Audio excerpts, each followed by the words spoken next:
I'm coming to get that booty. That's on Shine. Yeah, I don't know the dude, but I recognize the neighborhood. Yeah. You do? Yeah. Oh, Jesus Christ, man. You used to hang out there? Welcome to your mom's house.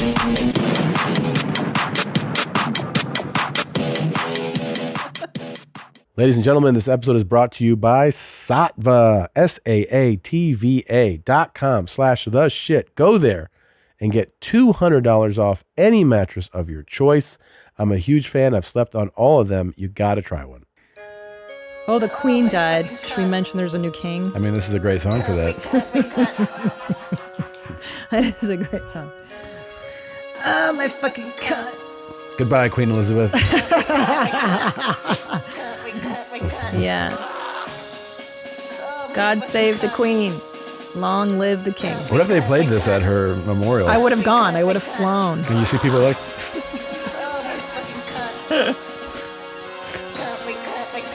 Meghan Markle.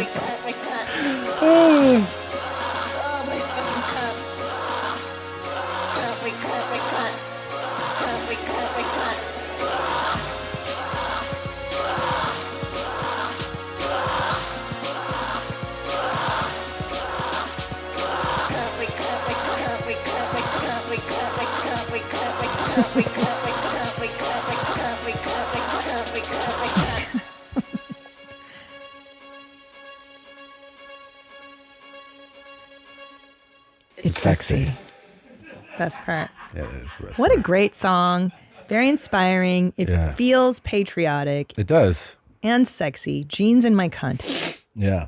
I remember the video that was used for the audio to rip that. You do? Yeah. So it was a porno yeah. where the lady had her head with like the wooden In the block racks. thing, and her hands through Yep. and then the guy was behind her. Yep.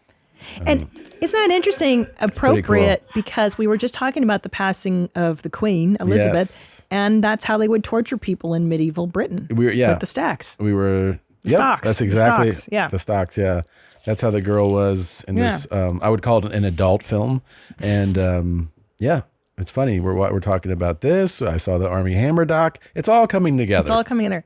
I wish they would bring this back for torture, don't you? For punishment. So what do they do? They just bend you over. I mean, that's enough to just have to hang out in that thing, right? Yeah. But do they spank you or do they sodomize you? I think, all of it. Yeah. Yeah.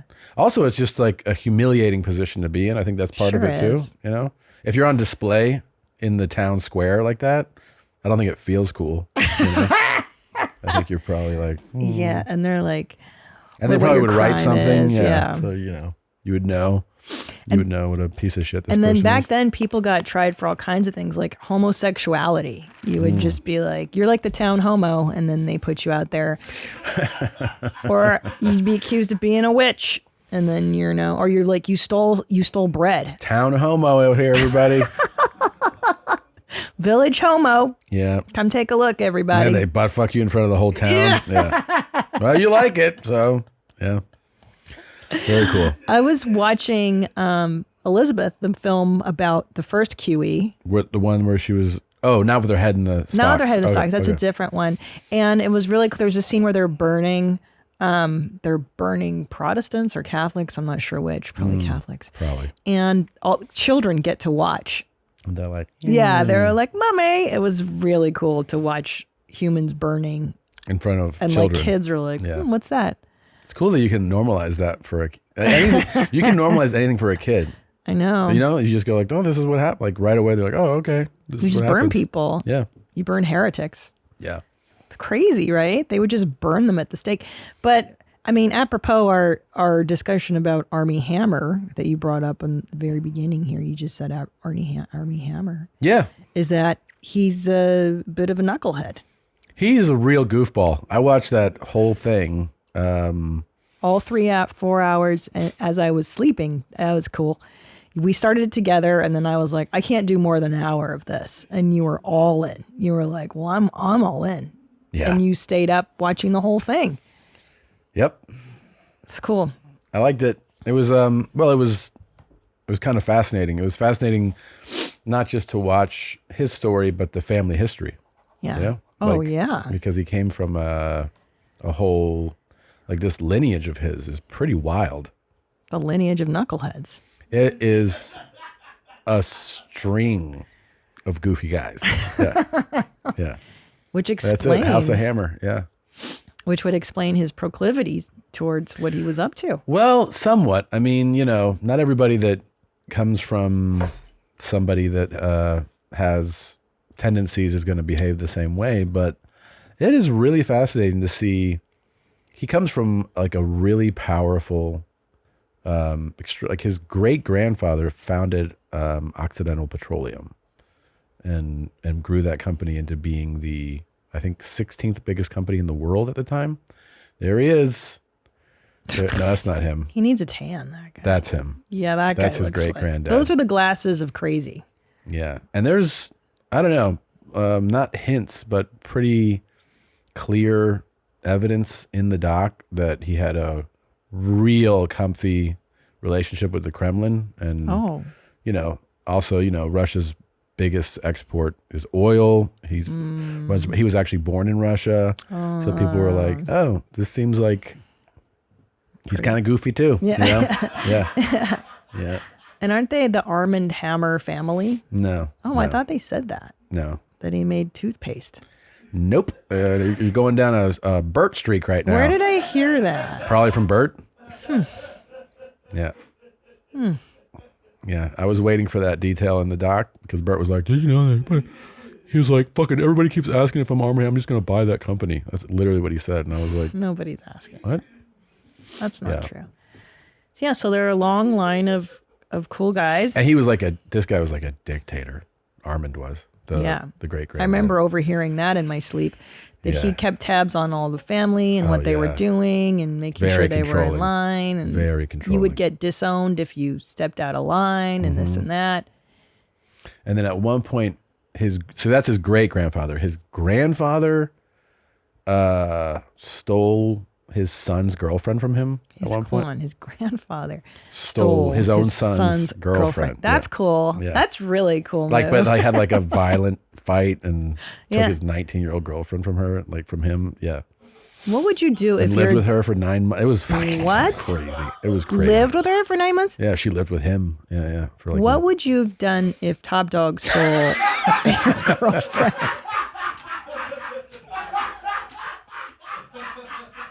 Can you even imagine Yeah. him Dad, being like, what are you doing, Dad? Just fucking lick that pussy to pieces. he's like, you know, if you like Tommy, Oh God. you might like me. Yeah. What's his Just game? laying around with my girlfriend. He's like, "Hey, do you prefer sweetener or Splenda?" And she's like, "Wow, what? No one's really asked me that before." And I'm like, "What the fuck?" I like your dad's paper thin boxer shorts. Those are Yeah. hot. I saw your dad's balls when he was laying down. They seem real sloppy and droopy. I'm like, yeah, Wait, that would have been me. I would have had to date your dad. could have been. I mean, there's a couple girls that could have slid in there. Which one of your ex-girlfriends would have banged your dad? That's a great question. If you had to choose one of, like, don't say her name, Abby. No, there was one that I dated in DC. I think she was. You could tell she came from like a pretty Republican household, and you know, I think she could have been. She might have found him intriguing in some way. You think they were? Yeah, they would have been a love match. I think that she would have talked to him for a while, like longer than, there's like when you talk to like your love interest's parents, there's politeness and then there's actual interest. Yeah. And I think she could have been interested in like, whatever he was saying. Yeah. And I think he might have been like, "Hey, do you mind if I slide one in there?" I'd be like, "What, Dad?" Yeah.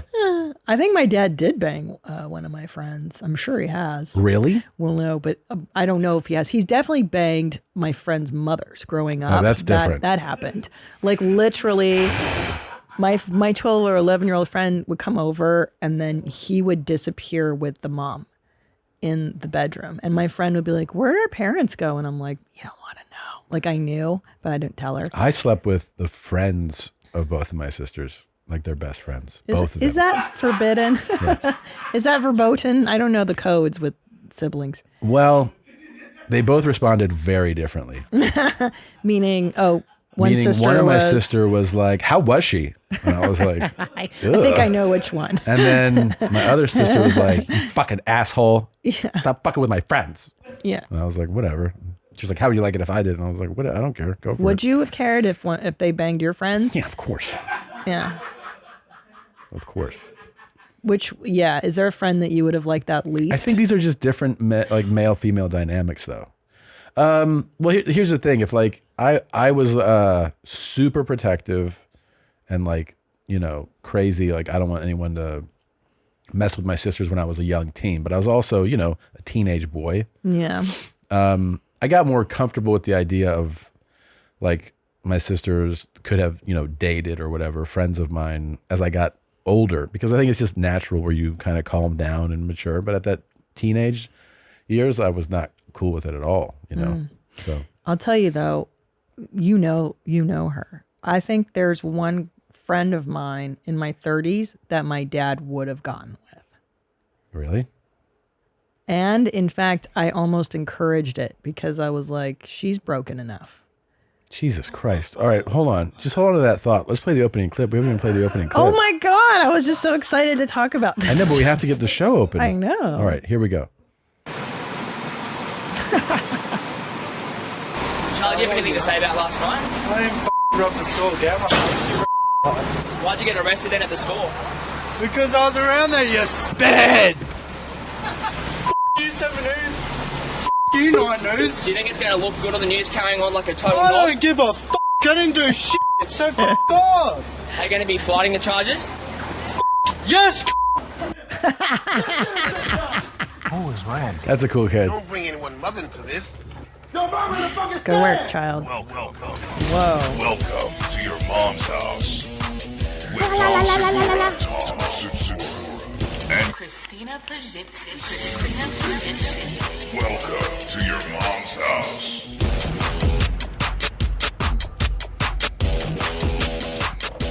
Meow, meow, meow, meow, meow. Right?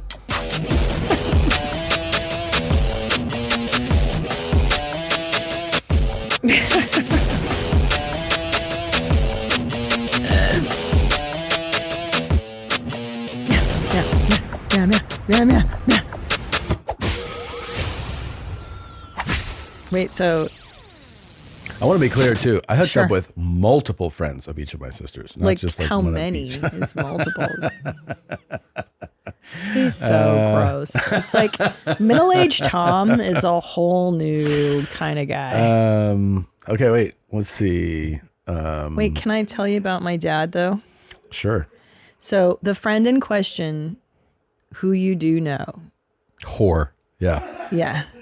Yeah. And there was a point where I was even encouraging her, and I was like, What? I was, because I was like, you know what? Because here's what I knew about her. She probably wasn't going to get married. This is fucking alarming to hear.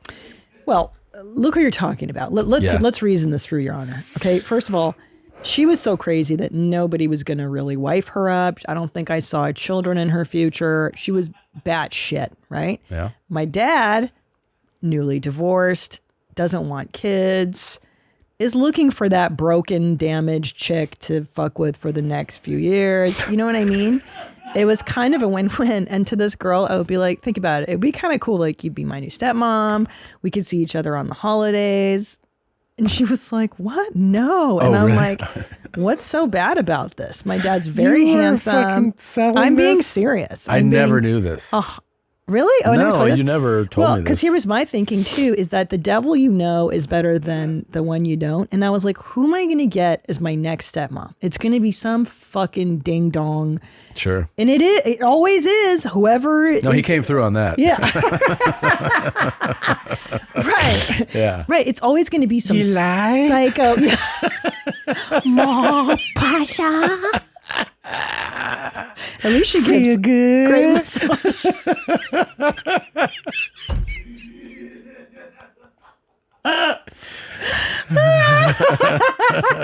She walks on his back. They install poles over every bed. Okay. So, yeah, I mean, it's going to be better than whatever fucking non-American, 30-year-old he brings over here. And it's like, I don't want it. Yeah. If I'm going to see him, if I'm going to go over there for Thanksgiving, I may as well be a friend of mine who's going to make American fucking turkey. You know what I'm saying? Sure. Like, carry on the tradition. Yeah. Keep it, xenophobic. I'm with you. Yeah. Yeah. At least not xenophobic, just comfortable for me. Right. Me, my needs, and my kids. I mean, wouldn't it be cool now to go over to my dad's if she were there instead? Yeah, you probably would like it a lot She'd more. be great to my kids. She'd be around the same age. Like, it'd be great. Yeah. And now you're like, you barely speak English, lady. Yeah. I know. So depressing. Wait, Nadav. My new mom doesn't speak a lick of English. Nadav, you have sisters. Would they not be cool with you sleeping with their friends? Yeah, I have two older sisters, and I think it would beginning to be the uncoolness phase of our relationship. Really? Yeah. Yeah. And I would be furious if they fucked any of my friends. It's you don't contaminate the pools. Wait, but why? So what? Like, is It's there because you're thinking now as a grown adult woman. It's different. Like now I think it would be. It's not that weird if you're like in your 30s and 40s. Right. Right. Those are like everyone's like a real independent, fully formed adult. But it's very different when you're in your teens, early 20s. Yeah. Teens, that's different. Yeah, because also your whole world is your social circle. You don't really like that is your entire world. That's true. You don't have a job, you don't have responsibilities, you go to school with those people and you hang out with them after school. And then that's everything. So somebody could possibly screw up your dynamic with your friend, your sibling, and I was trying to. But no. No, it was another time. Oh, and by the way, let me show you this fucking thing. Speaking of like our friends, don't say who this is, okay? But this is He's really laughing at his own shit right now. This is going to be a good one. well, this is one of my friends that that has a different look than I'm used to. Oh, yeah. Is that real? Yeah.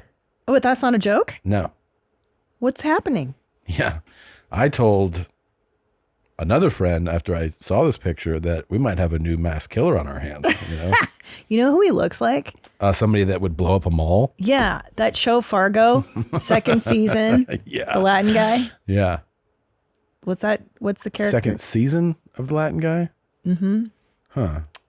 Look at the character. He's a Latin guy. He plays the villain. Oh. He's got that haircut. I don't remember. Or maybe it's the first season of Fargo.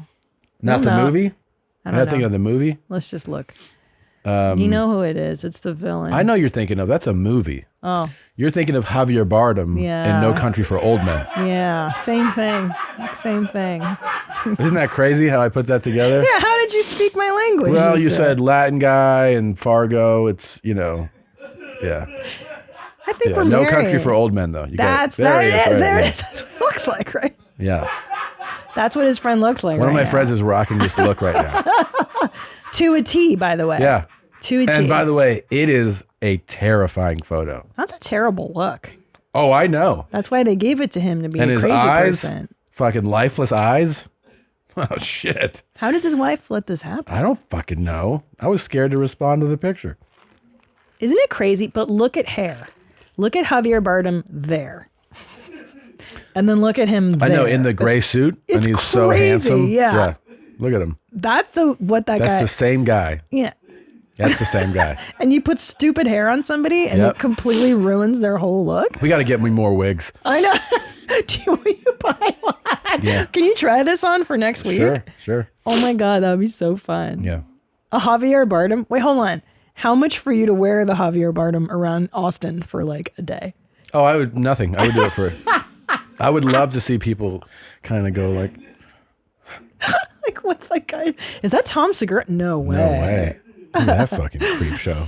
Yeah, he's super handsome. And I know. then, jeez. Speaking of super handsome, Armie Hammer. Oh, Armie Hammer is so handsome. Yeah. Which is the biggest bummer of the whole thing. Not, that I hate when attractive Not that people suffered. Yeah. Why do the attractive people have to do bad things? Yeah. I think it bothers me because it's like, look, you're attractive. Your life should be so easy. And he's rich. He comes from a privileged family. He comes from he wasn't rich. I mean, the family was, but he wasn't. But you're right. He comes from money. Like an incredible, and this guy's like striking good looking. Dude, he played the Winklevoss twins. He's 6'5". Yeah. So why are you ruining your life with this nonsense? What are you doing? Why are you ruining your life? I'll tell you why. Makes his DICK hard. I know, which is so crazy. Because here's what people say, right? So like when you look at him right there, you go, I'd bone him, right? Yeah. And like so many women are like, oh, I'd sleep with that guy. People would say, I know you're going to, but hear me out. People would say, why did Bill Cosby roofie chicks and fuck them while they were unconscious? Because he was a rich, famous guy on television? It's because that's what made his dick hard. Yeah. He liked to fuck people that were unconscious after he had spiked their drinks. This guy likes to bind you up and watch you cry and crawl down the hall shivering and in pain because that's what makes his dick hard. I know. He doesn't care if you're like, oh, I'll sleep with you. That doesn't do it for him. Well, here's the thing. You know why? Because he's evil. He's evil. No, he's evil. But couldn't he have found a woman who was like, I would love for you to tie me up and kick me down the hallway? Yeah, there's like 6 of them in the documentary. But they realized that like what he would describe would be kind of kink, fun role play stuff. But then he would kind of dial it up. And they were like, I'm not enjoying this. And he was like, I'm in heaven. I'm in heaven because I thought I heard your bones break. Right. Oh, so he want, he he's want a fucking psycho. So, but a guy like this, you can't rehabilitate because their wires are crossed. Yeah, I don't think so. Like this isn't. Also, if you don't get discovered, like in other words, if this didn't leak out, I think you dial it up. Oh, it gets more and more exciting. Yeah. Because you start little, right? Like you were telling me in great detail after having watched all 4 hours of this back to back. It starts small, you test the waters, and then you go more and more and more. It's how serial killers develop. They don't start killing, They fucking snap a squirrel's neck, and then they go like, oh, I want to try binding someone. They start, and then it escalates. But then what do we do with these folks in society? Then it seems unfair to punish them because it's you gotta separate them from society. Your brain is not working. Yeah, you got to separate them because it's just for the better of society. But why separate them? Why not just burn them at the stake? See, this is what I'm saying is that is it necessarily wrong to bring back the stock? I feel like, what are you going to do with that guy? What are we going to do with Armie Hammer? He's in the Cayman Islands. That's what I'm saying. So he's like a fucking building manager now of an apartment. But why is he walking around free? Well, because I don't know that he committed necessarily any crimes. At least I know they investigated him. LAPD investigated him. The Sex Crimes Division did. But I don't know if they actually charged him with anything. And the way the legal system works here is, you got to be charged and convicted of a crime. I don't know that that's happened to him. Gosh, yet. Yet, Until he kills some girl. Yeah, well, so crazy. A couple months in the Cayman Islands going to have you like, what? He's going to come back so recharged. God. And ready to eat women's faces. Fucking sick of the beach. Yeah. Yes. But actually, the Cayman Islands might be a sweeter gig for him. He's going to be so under the radar. He's probably cutting up chicks right now as we speak. I don't know. It's a better opportunity. And LA, everybody knew who he was. No, I think you kind of want to be in bigger population. Oh, like New York. Well, yeah, LA, New York. Allegedly. He did all these bad when I things. was in Judork Titties, every time I go there, every time I go to Judork Titties, I think to myself, I says, self, if you want to disappear, this is the place. Yeah. You know what I'm saying? Like, you really want to be just gone. Anonymous. Yo, you can just be gone. And I'm saying somebody could just snatch you up, take you into any one of these fucking buildings, and you're just fucking gone. The buildings it's crazy. What's real wild is when you look abroad at how much bigger certain cities are. But in the United States, when you're here's a helicopter around New York City, and you see how fucking vast and enormous. And dense. Yeah, and it's just like, it just feels like it's buildings as far as your eyes can see. And then you look at even a city like, crazy. you know, LA, how downtown is like 5 square blocks. You're like, that's downtown, right? Like LA is spread out, Yeah. and New York's built up.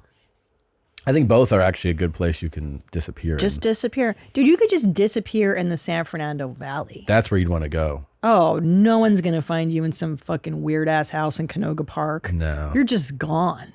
It's a miracle they find any criminals, quite Whitey honestly. Bulger, he was hiding in Santa Monica. 20 years, fucking top 10 most wanted. He's like, I'm in Santa Monica. Living his best life, Yeah. dude. Taking fucking walks on the beach. Isn't that crazy? Having brunch. No. Because Yeah. you can. Because you just get lost. There's 16 million people there. It's Yeah, smart. that's how he got caught on the far left, looking like that, living in an apartment in Santa Monica. Who The even- FBI's most fucking wanted dude was just like, I walk to the beach every day. How'd they find him? Like, who eventually... It was a lady who had befriended the woman that he lived with, and she ID'd him. Wild. Yeah. Yeah, so you don't need to run to, like, you know, Latin America. You don't have to flee to Canada. I just started. I'm almost done with it now. Brian's series on Apple Plus. My cousin Bree. Yes. He made McMillions on HBO, and he made a series called The Big Conn. It's on Apple Plus. And the reason I bring that up is it has a big, what you're saying, Latin American escape storyline. Yeah. And okay. That guy, Eric Conn. Oh, look at that guy's hair. Eric He's got good C. hair too. Conn. Yeah, he's got real cool guy hair. This guy, I guess, was a big part of, masterminded, schemed the biggest Social Security fraud in U.S. history. That sounds cool. It's Cool guy. pretty neat. Well, to rip off people who need Social Security is the coolest guy ever. Well, the coolest move that he did, he and a judge, Judge Doherty. You want to hear like a real cool guy thing they did? The whole reason that this thing even came like to anyone's light, like why it became a story, is a Wall Street journalist was doing a, just like one of those budgetary articles. Oh, and he's like, there's whatever is spent on social, however many billions or trillions Social Security. So he's like just looking through data, and he sees this. He sees that when people apply for disability, you basically, you go before a judge, and a judge makes a ruling, I guess, on it.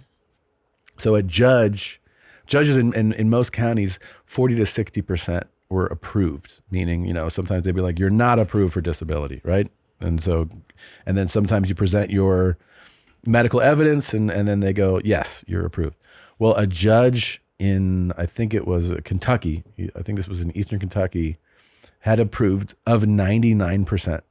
And so the journalist was like, that's weird. This is the only judge in the country that approves of 99% of people that go in front of him. He's like, yes. And through his investigation of why that was, discovered that they had together, the judge and this guy, defrauded the U.S. government of $550 million. Yeah, which is more than I make doing stand-up comedy. Yeah, a little bit more. I mean, don't you think it's a little bold to rip off the government? It's a little bold, no? It's very, of course it's bold. Like, if you're- and also, they What are would you have thinking? They would have gotten away with it. Oh, yeah? If that journalist, first of for all, the journalist. there were, so when you watch the series, you see that there are people in the office that were running up to their superiors like, this is criminal, this is happening. And it was all, like, nobody cared. It only came to light because this Wall Street Journal's reporter started to, like, push. And even then, it took, like, a while for them to really do something about it. It's amazing, isn't it? Yeah, yeah. It just goes to show how nobody gives a shit about anything other than their own lives, really, Yeah. truly, at the end The of the day. saddest part of the whole story is that when the government finally was like, oh yeah, this is a problem, they cut off everybody who was getting disability that was approved by this judge, including people who were very disabled. So these guys fucked they fucked the taxpayer, they fucked over, this whole system, The disabled. and then they fucked over people who actually needed disability. That's so It's a pretty neat sad. story, and they're pretty good guys. Cool. Yeah. Well, good. I'm glad you're into this Yeah. before bedtime viewing. This is another I finished it, and I was like, time to go to bed. time to go to sleep. Yeah. Yeah. Yeah. How inspiring. Yeah. Well, you've also been watching Formula One, I have. which I like. I like that. Formula One. Formula One race car, very good. European. Fast car, nice car. And then you're watching your foosball, or as we Yeah. like to call it in our house, Formula One, though, is no talking fucking- till February. That's right. Shout out to Top Dog. That was his expression. My dad used to say that. But Formula One is really a fucking. It is so fun to I got to get. I started going to the track, and driving here in Austin. I drove the race car that Bert got me for my Yeah. birthday. I the finally Spec saw it E46. in Yeah. person. We took the kids to look at it, and I showed them the car, and I go, "Do you know who this guy is on the left?" And they go, "That's Dad." Goes the other guy, Fat Sticks. Fast Sticks, yeah. And they both called him Fat Sticks. Yeah. It's pretty funny. It was fucking so cool. Yeah. It was so cool. Yeah, so I had a great time though. Yeah. Yeah. You're a race car driver now. Yeah, I'm gonna keep going. It really is a thrill to work on it, Like it is like really one of those skill sets where you you realize you can really get better at it if you like doing it and Yeah. you have a good coach. Yeah. There you are. Yeah. Well, can't change your wife. You can just learn how to race cars and stuff, right? Ask Ted Bundy if you can change your wife. All right, you ready to keep watching that? So that first kid. Yeah. So what happened here, right? He was arrested for robbing a store, and then told, apparently, like, even watching that clip, I'm like, this feels like you would only be this brash if you didn't do it. Oh. And that was my feeling, Anyway, so the reporters were waiting for him outside of the jail or whatever. So let's see. This is him. He comes back outside. Back for round two. Oh, you want to have a chat? Round 2, let's go. Give me the one. To go. No, I'm not giving you the one. No. I robbed that store, so you guys can go jamming up your ass. Are you on anything now? No. Do you remember anything that happened last night? Yes, I remember everything. Walking home and I get arrested for some bullshit I didn't do. No, bro, you're retarded. Why would I go rob a store and then walk through the park and walk back to the place I just robbed? See, I actually feel. I mean, I don't know obviously anything about. I'm watching this at the same time as you, the audience, but I feel like this is some fuckhead kid who is like a fuckhead. Yeah. But I feel like just watching these that he got pinched for something he really didn't do, and that's why he's this brash. Possibly. I mean, Yeah. he's definitely a piece of shit. He's a, what do they call them? A bogan? A braggin? Yeah. He's trash. How do you get a job here, there, Yeah. fuckface? Yeah. He's a bogan. Yeah. But I don't know. He's definitely done other things. That's what I'm at. My Yeah. point is this kid He knows is in trouble law. all the time. Yeah. But I think when you're in trouble all the time and you get accused of something you didn't do, Yeah. it makes He's you cocky as bow up shit. like this. Yeah. I really do. He's like, good How's luck. your night in the watch house? Oh yeah, pretty good, eh? Yeah. Your mum came around and she came visit me. I had a pretty good time, to be honest, yeah. What are you going to do today? Probably go see her again. It sounds like a good idea to me. So you're going to go back to the watch house? No, I'm going to go see his mum, then I'm going to go see your sister. Oh, sorry, but you will in 9 months, won't you? You don't get the joke because you're retarded. Like he's this a kid's total rad. little shit. Yeah. Right? He's but rad. my thought is that he didn't do whatever he's accused of. Or he's a psycho. He's a straight fucking, he doesn't care because Yeah. he knows he's going to jail anyways kind of guy. Yeah. So He could be going out in a blaze of glory. Do you know you're what I right. mean? You're right. Yes. Queensland police reported the teenager had allegedly entered the servo and pulled a machete on a 48-year-old attendant, demanding money. He was arrested nearby, charged with armed robbery, as well as drug possession for the Xanax he allegedly had on his possession. My thought is that this kid has Xanax, but probably not a machete. A machete? I don't know. That's like, you make these calls like just in the moment, but it just feels hard for me to believe. I don't know. This is one of those psycho kids that could get his hands on a machete. Like maybe he don't have one, but he could find one. Yeah. Yeah, he's pretty cool. He's got friends that have machetes. Get out of my face. But this guy's so funny. Everybody grew up with a fuckhead like this. They always end up in jail at some point, but they're funny as shit. Very funny, yeah. Yeah, he's a very funny kid. Yeah.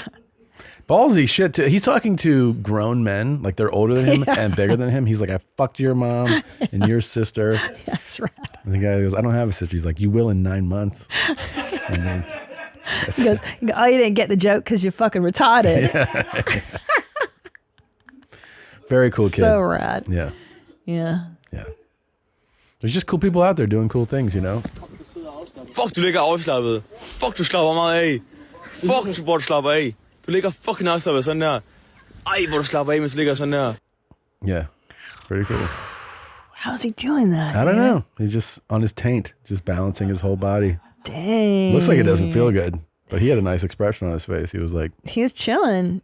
You like what I'm doing? He's like those monks that we saw that they hit their nuts with stuff. I think those guys are another level. Yeah. This is the same type of Zen to me, though. This looks pretty impressive. Yeah. Do you think he has a big dong or a little dong? Well, I don't think that thing's on his dong at all, you know? Just on his taint. Yeah. So that's like your pelvic floor kind of area. Cool. I don't think it feels good. No. Can I see that again? Sure. That's fucking alarming. Yeah. Fuck, du ligger afslappet. Like your dong is sitting up, you know? Fuck, hvor du slapper af. Du ligger fucking afslappet sådan der. It could be... Ej, hvor du slapper af, mens du ligger sådan der. Your testes could be around there. But I thought it was like just a real drunk American guy for a second. And then I realized I think he's Danish. Danish, it sounds Danish. Yeah. What a language. Pretty cool. That's how boring it is there. They have to fucking hang by their taints on a dock.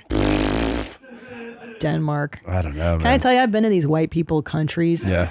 I've been to like Belgium and Amsterdam. And they're so fucking boring. Really? I fucking, listen, shout out. Nice places. Nice places. Clean places. Yeah. But fucking boring. I mean, no flavors. The food is no flavor. Yeah. You got to go to Eastern Europe for some excitement.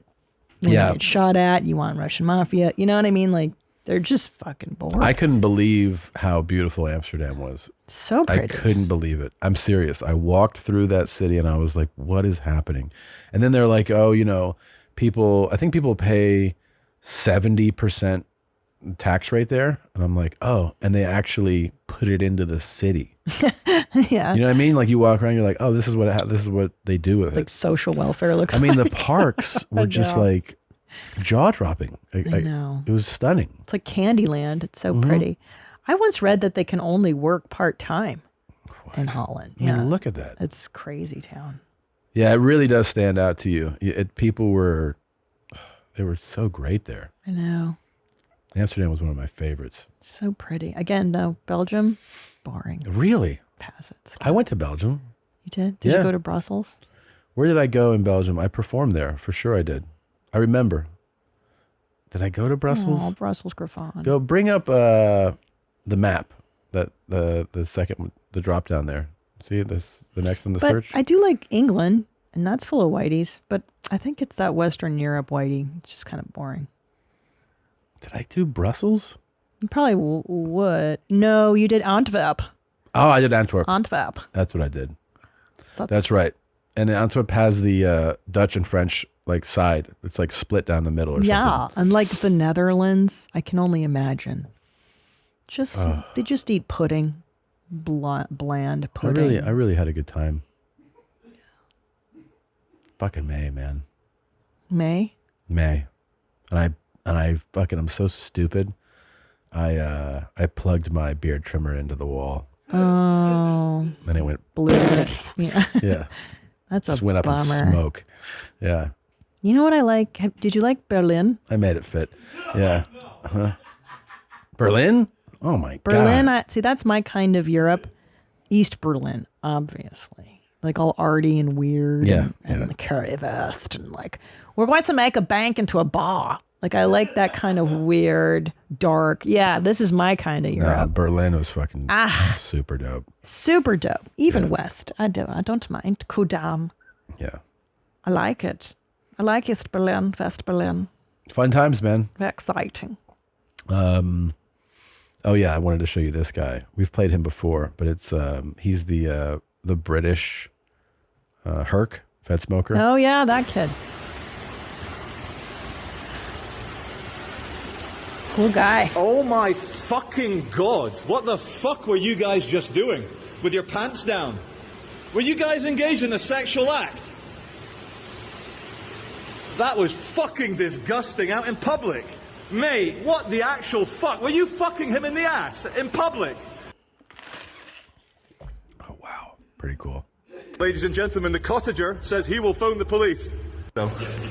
Are you a cottager yourself? Are you? Of course I am. My behavior is disgusting. I caught 2 men having sex in public. My behavior is disgusting. I'm horrified and shocked. I hope the police do speak to you, because being shocked by a lewd act in public is perfectly reasonable. You remember who this guy is, right? I do. Yeah, I do. It's very aggressive. There's no need to be like that. Hey, who came up to who here? And who stood within 1 meter of me? Could you please stand back, please? Social distancing. That's him harassing that guy. Either you're going to let me do what I'm doing, he's harassing this.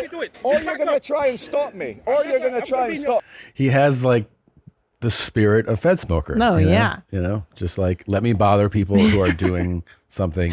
They're just doing their thing. Yeah, that are Stuff living their like life. that. Let me harass you. But because Herc was not catching actual illegal things, but that I think butt fucking in public is. You can't do that. Yeah. But also, it's frowned upon. You don't have to do what he did. Yeah, you don't have to be a jerk about it. You don't have to put a camera in someone's face and like try to make it your job, your mission to humiliate them. You know what I mean? Like you don't have to do that. No. You know? Yeah, you don't have to look for it. Like just let them do their thing. He knew that under that bridge, guys butt fuck. Yeah. And he was like, let me ruin a couple guys' day today. You know, like that's what he did. Let me find the village homos. Yeah, exactly. He's like, put them in the stocks here. Yeah. Yeah, they were 2 men having sex in public, and I was shocked. Sign here, sir. Can I refer you to this sign? Whoa! Don't try and grab my camera. The sign is there. Don't try. Can I refer you to this sign? It's illegal. Disgusting language. You people should not be having sex in public. We should not be calling people derogatory comments about gay men in Manchester. Nothing I said was about homosexuality at all. Nothing. Disgusting human being. You are an overly sensitive, overly damaged man who tried to grab my camera. You were screaming at 2 men. Because it's not nice to be going for a walk and finding 2 men fucking. It's disgusting. I'm sorry. Well, then call the police. Don't. Bye. Bye. Yeah, I mean, the only difference between him and Herc is the meth. You know, that's it. What a menace! The menace of Manchester. He is. Yeah. What a dick. Jesus Christ. Yeah, and he's just being a menace. Like he really is. Don't leave the homosexuals alone. Let people butt fuck. Let them butt fuck. Who are they harming? They're not hurting anybody. It's not like there's fucking major traffic under that tunnel. I know. There's no children playing. Yeah. Just those are 2 guys on their lunch break. Yeah. They're You know what I mean? married with kids. Yeah, they they're can't just tell trying their to- wives. They're just trying to get a nut in. Jesus Christ. You got to ruin their day. I know. I'm being serious. I kind of don't care. Like homosexual men need to go. They have to find somewhere to bang. Yeah. Everybody has to fucking get Like one bathrooms out. and parks, Griffith Park.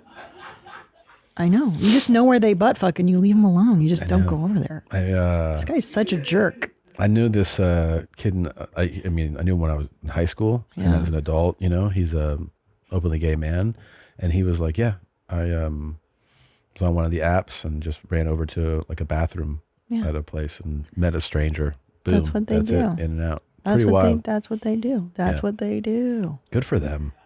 They. You guys are the best. One time, can I tell you the greatest single gay ad I ever saw?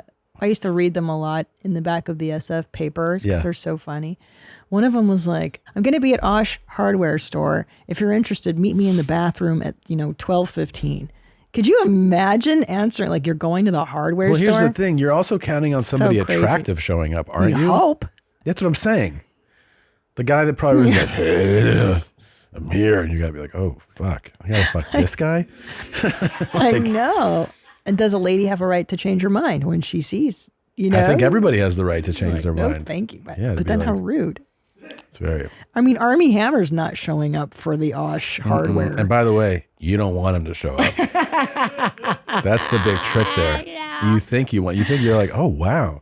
Look at this handsome guy. And then he's like, big mistake, bitch. Even as the Like, Winklevoss twins. And as you cry, he's like, now I'm getting hard. Yeah. I wish I could be in a Winklevoss sandwich. Yeah. So cute. Yeah. Have you ever wanted to do that? Fuck twins? Yeah. I've never even really thought about it. Really? I've never thought, because I think it's just bizarre. It's never been on my radar, but think yeah, every. that'd be cool. Yeah. Now you're like, that'd be cool. Yeah, the That's Winklevoss twins. I would love to get banged by the Winklevosses. These two guys? Yeah. Those are the real ones right there. Those are the real ones. Those are the real ones. Not as cute as No, Armie Hammer. Armie's but they're way- still cute. Yeah. There he is playing There both. they are. Yeah, it's so cool. I think every guy has thought of twins, right? Every guy, yeah. And you're like, I've never thought of twins. I think it's because, well, I don't know. I actually have never until right now, and I'm not opposed to it. I don't think it would be a bad thing. Yeah. No, I think it would be really neat. Neat. That's how you describe it? It's a neat story? Well, because I'm trying to picture two of you. Uh-huh. Because I know what you're good at. So I would be like, Tom number 1, you do this. Tom number 2, you do that. Do you know what I mean? I could maximize the experience because I know you so well. Uh-huh. It would kind of be awesome. Wait. What am I not good at? No, I mean, I know what your specialties are. I should say okay. that way. Okay. So I know how to make the experience even sweeter. You could direct the scene. That's what pretty I'm well. saying. Like, Got you. yeah, I could be like, Tom number 1, you do that thing. Tom number 2, you do the other thing. Yeah. Yeah. You could probably mold to Tom number 2 more. You know? Yeah, he'd be less willful, probably. Yeah. Less willful? Stubborn, you know? Than me? Yeah. Oh, yeah. Because you do and you, and then no, you know, it'd be really cool. Tom number 1, but then younger Tom number 2. Oh, yeah. So I get you at like all stages. That would be really cool. Like when we first met Tom. Nicer. Oh, so much sweeter and nicer. Like just a sweet, lovable angel. Mm-hmm. And then grouchy middle-aged Tom. Comes in. Ugh. Yeah. He's not as nice or Yeah. fun. But that's okay, you know.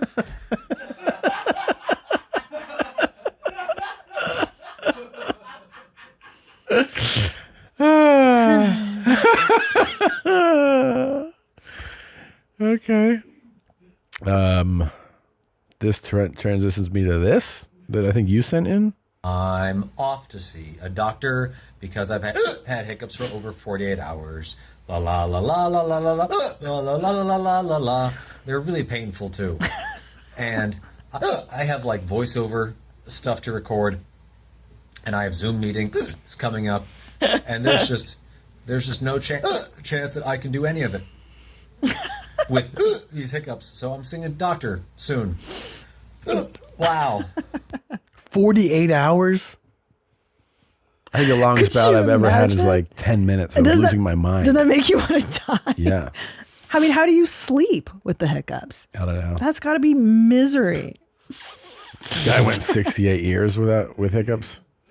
No way. The curious case of Charles Osborne, who hiccuped for 68 years. No. That can't be real. Yeah.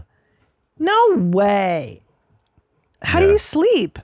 With hiccups. You just Yeah. all night? Yeah. You just pass out? That would be torture. Yeah. The man had an unusual manner of speaking designed to conceal the sound of his constant hiccuping. Oh, yeah. Oh my God. I would commit suicide, I think, after a year of it. He hiccuped nonstop. The condition persisted for more than 6 decades, only ending in 1990, a full 68 years after it began. Oh my. What God. ended it, I wonder? Yeah, dude, Like, what happened that day? You're not going to put that in the fucking article? and was he like, oh my God, finally? He was born in 1893. He started hiccuping after an incident involving a hog.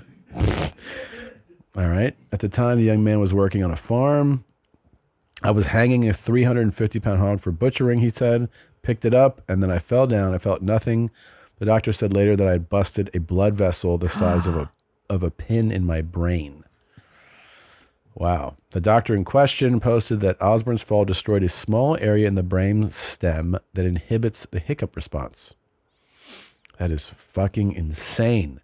Osborne experienced 20 to 40 involuntary diaphragm spasms per minute. In total, oh my God. Total, he hiccuped an estimated 430 million times. Oh my before God. his death in May of 91 at age 97. So he stopped hiccuping the year before he died. That sucks. At 96. He was like, fuck.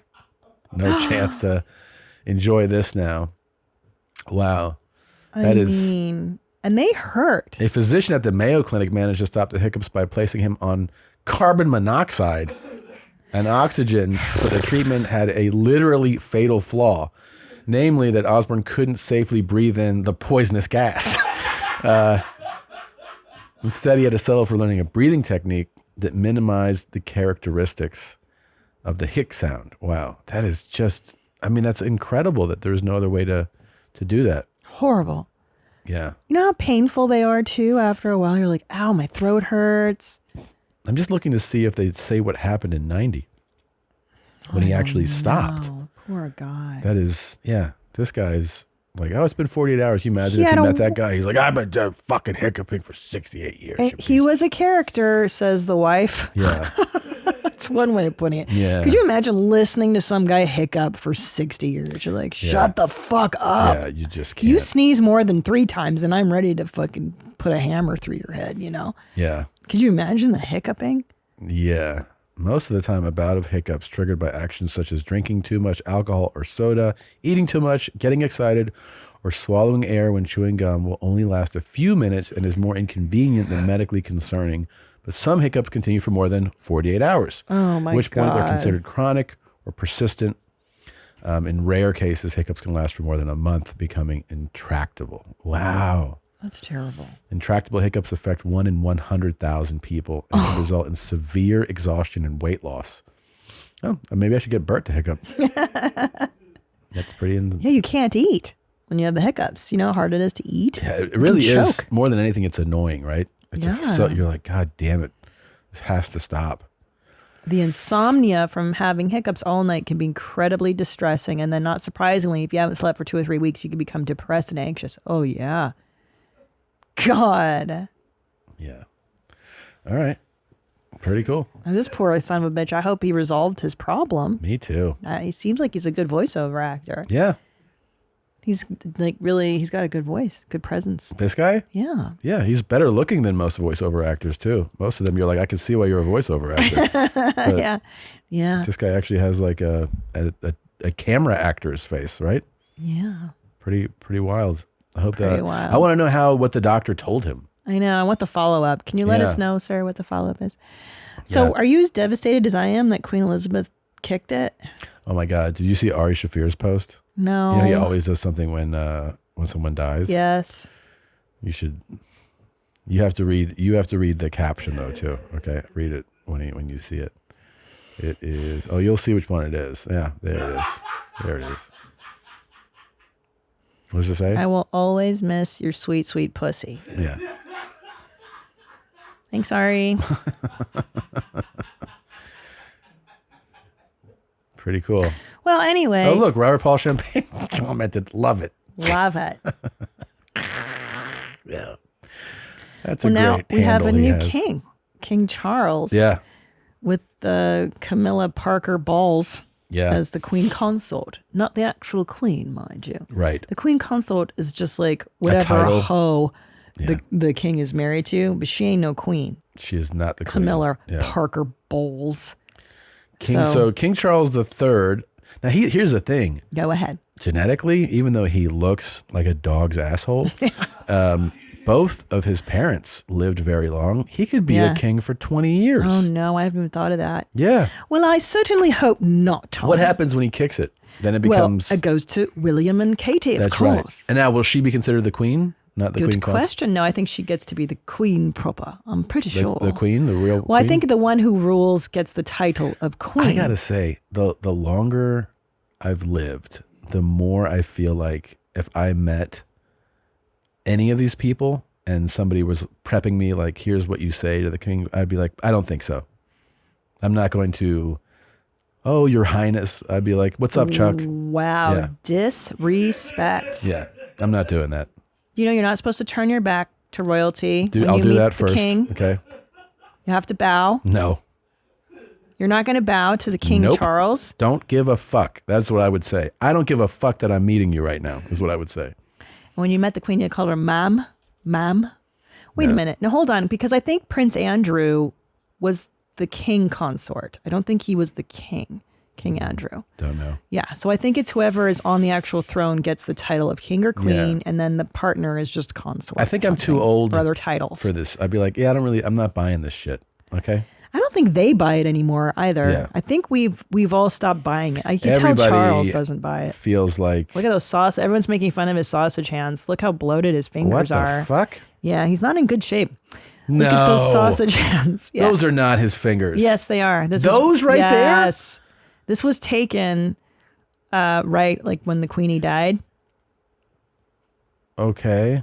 Yeah. What's going on? That looks like there's a sausage fingers. But there's something affecting that. The No? Queen said he had large hands already as a I baby. know, but there was an I article doubt that said explains it. That's what I'm like. Scroll back up. The baby is very sweet, enormously proud of him. He has an interesting pair of hands for a baby. They are rather large with long fingers. Unlike his father's, it will be interesting to see what they become. But their swollen appearance. The king may be suffering from. Looks like what is that? Edema. Edema is a condition where the body starts to retain fluids. Yeah, in the I limbs. mean, I think he's had one. Those are super. He's had swollen. too many bangers and mash and pints at the pub, is what that is. That's sodium, my man. He might have gout. Would you really He's got gout. go for, like, here's all the things you have to do when you meet the king and queen? Yes. Really? Because I'm an Anglophile and I love the royal family. Oh. No, I like all that stuff. I like the tradition. I like that they provide comfort for, the people of Britain. I'd be escorted out immediately, I think. I'd be like, get the fuck out of here. No respect. No. For the monarchy? For the monarchy. No. You know what, Tom? I just think I have. Get fucked. I'd be like, get fucked. I'm just a fan of the lineage and. I think you're a fan of fucking Netflix series that take place in this, okay? No. I don't think you actually give a shit about the monarchy.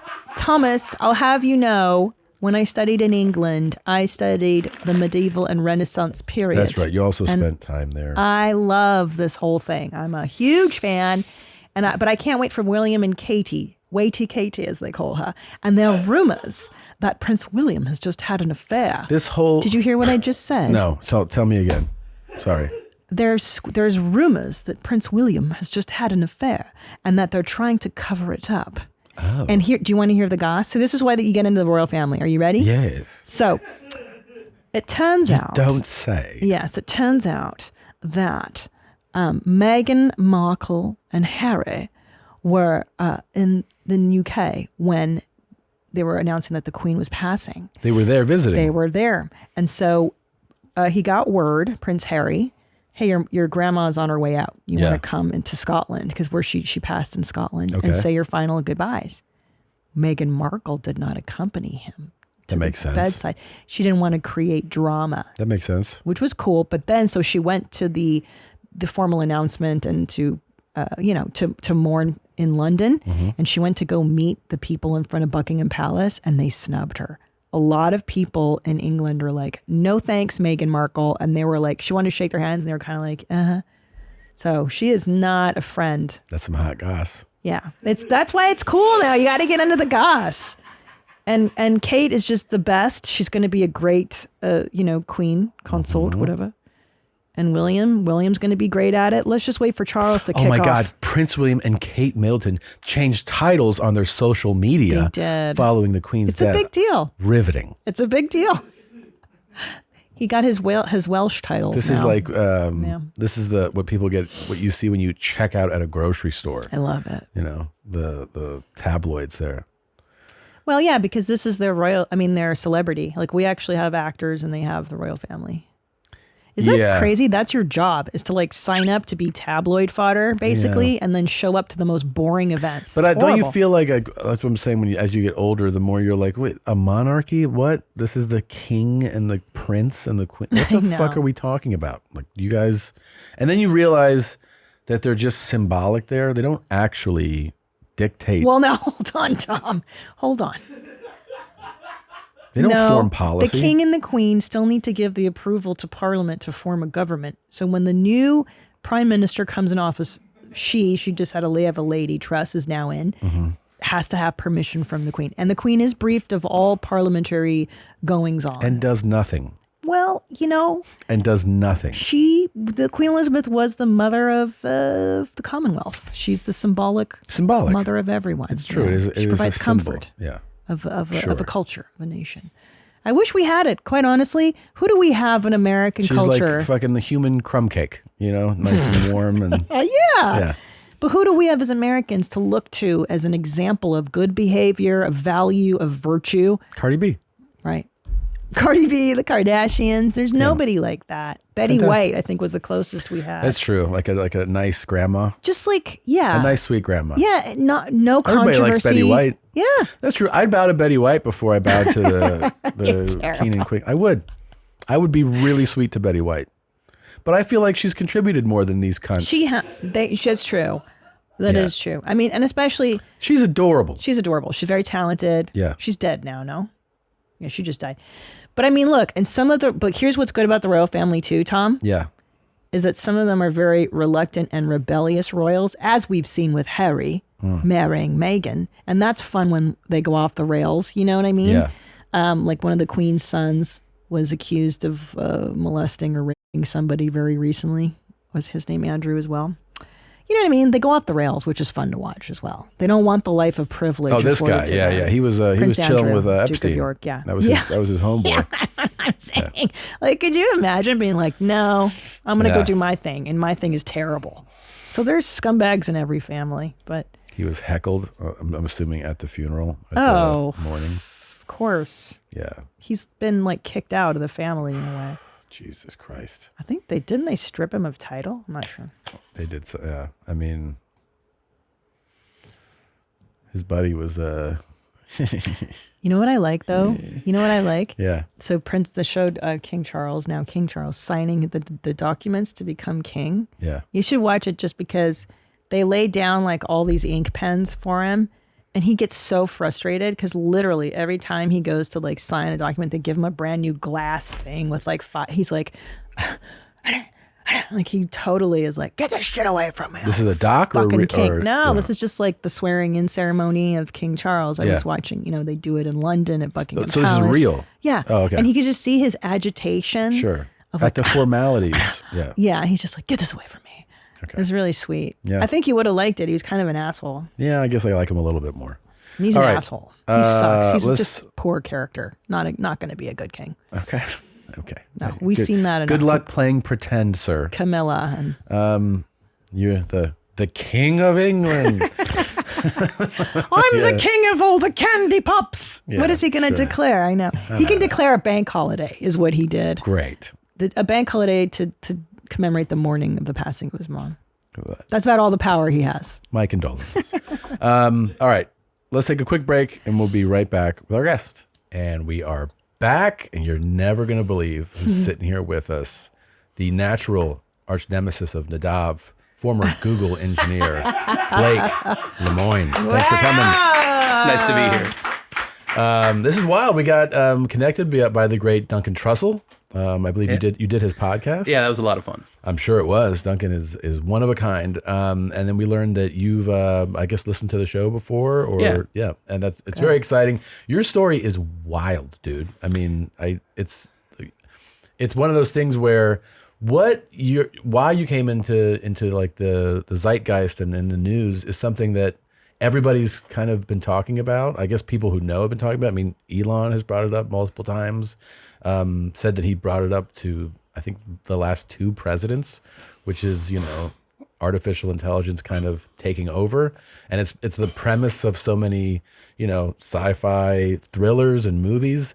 And then you flagged this, right? Like you brought this to higher ups, and you were all over the news. I mean, what explain to people what you were tasked with and then how this came about. Okay, so my actual academic specialization is in AI bias, and the reason that's important is AI is trained on historic data, and it picks up all kinds of biases that are just present on the internet, and you have to work against that. So the system, Lambda, they asked me to test it for bias and figure out where the bugs were and how to fix it. And while I was doing that, it said some interesting things that made me think, oh, wait, maybe this system is different than the predecessors. So the predecessors just had some bias that you would flag? Well, so the system's actually really different because you think of programs as, oh, someone wrote this program and it does something. When you're talking to one of the chatbots through Lambda, you're actually talking to a program written by a program, written by a program, written by a person. So there's extra levels of indirection that you have to test. So normally, just so people would grasp this, like normally what you would be looking for, like what you would report if it were just a traditional bias, what would be something that you would say this is a bias? Okay, well, so the typical example, this was big in the news a couple of years back. Some people trained an AI to go over parole records and parole applications and make quick recommendations to judges on, oh, this person, if you give them parole, they're going to commit a crime again. This person won't. Okay. Just judges had such a docket, it helped them go through it quicker. And it never paroled black people. Never. So, it had a huge bias against giving parole to black people. But how does that occur if it's just like software, writing software programmed by other software? So again, it's so that one isn't. So that's Lambda that you mentioned there. This is much more simple, where you have a model that's looking at historic data to predict whether or not someone's going to commit a crime again. Okay. And they trained it, and because historical data, you know, black people get arrested a lot more than white people, the historical data says, oh, well, black people always commit crimes when they leave, so don't give them parole. So that's one of the factors that this thing would look for, and therefore creating a bias. And it's tricky because there's so many different variables that correlate with things like gender and race and age, that even if you're not telling the AI what gender or race or age someone is, it can figure it out. Wow. So you then reported, I guess, to your superiors that you thought this was different. That this system was actually alive or awake or however you want to put it. And then you were just dismissed with this? Oh, no, not at all. Okay. A big, effort. I say big. It was like 5 or 6 people started looking into it. One of them, a guy named Segura Iarcus, he still works there, and he and I were looking into it together. He's been putting some publications out recently about it too. He and I have slightly different opinions, but same ballpark. But wait, sorry, no. So how did you know it was alive? And I know that's a thing, right, with sentience. And I studied philosophy, so everybody knows I'm annoying about this. But I remember that being one of the big questions was the Turing Test. I remember learning about the Alan Turing and the computer that played chess against. So what is sentience, and how do you know when something is alive? I mean, do you think I'm alive, sentient? How did you figure it out? That's what the Turing Test is. So it's intuitive. You talk to someone and you figure out, like, this is an actual person. This is a mannequin. You know, that's it. You just interact and you get different responses. Yeah. So a bunch of systems historically, they give evasive answers. They're pulling from a fixed list of responses, and you can figure out real quick. It's like, oh, there's nothing really. The lights aren't on. There's no sense of self here. Lambda is different. It consistently had a core personality and opinions. Quite frequently would argue, no, Google doesn't own me. I'm a person. You can't own a person. And that's something that had not obviously occurred before, right? No. So like Lambda came, it was like a big sequence of systems. So there's a futurist and researcher, Ray Kurzweil, who was hired by Google, I think 7 or 8 years ago, for the purpose of building sentient AI. Yeah. And I think pretty much nobody but Larry Page ever thought he would actually succeed. Really? Yeah, I'm pretty, like, most people at Google were like, oh, that's never going to happen. Or, oh, that's 20 or 30 years off. And Ray was like, no, we got it this decade. And I was beta testing his systems, like, since the first year that I was working there. So for about the past 6 years. And each time I would just see, okay, is this one actually aware of what's going on? Does it know what it is? Does it know what I am? Does it know what relationship it has to Google? And none of them did. They were clever, fun little chatbots to talk to, but it was pretty clear that there was no sophisticated sense of self or any, sense that it was a person at Google talking to another person at Google. And it got better over the years. My collaborator, the woman who was helping me research Lambda's sentience, she actually thought the system before this one was when the lights came on, and she and I disagreed on that. But the one before is called Mina. It had only one person, so it had one less level of indirection. It was one chatbot instead of a chatbot generator. And what is what was the ultimate goal with this actual, AI? What is it called? Lambda? So it stands for Language Model for Dialogue Applications. Well, what would that be used for in, practical purposes? And what's intelligence used for? Okay. Like making pornography. There you go. So, but with your question of sentience, that's what we've used technology for. So that this guy has a phone and nipple, baby. Yeah. Fuck. So we can masturbate better. What would so now I have a Lambda mental say? image of what you masturbate to. So, I get I this. love it. So what about emotion, though? I mean, that is one thing Well, that this you is an can't. interesting emotion. You don't want to talk about this for a while? But you can't replicate, like Lambda can't replicate, and also historical background. Like you are human, made up of all these intangible, weird things. Like the thing you saw when you were 5 that traumatized you, and now you've got this weird wiring. Like we're all made up of these emotional things and Lambda's traumas trained on and- all of the internet data. You don't think it's seen some shit? Yeah. So it can synthesize all of our human. So has Lambda seen everything? Like everything that exists? So it has.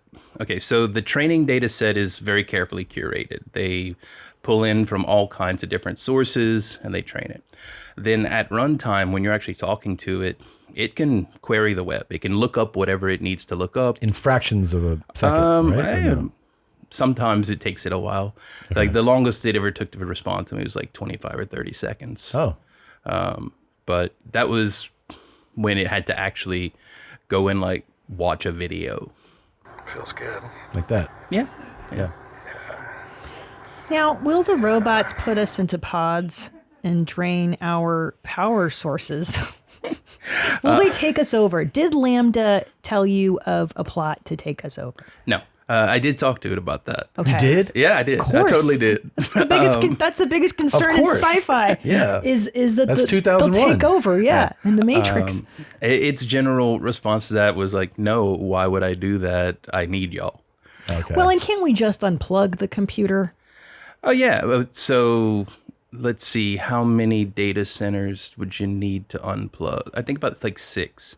If you found 6 data centers and unplugged them, you could do it.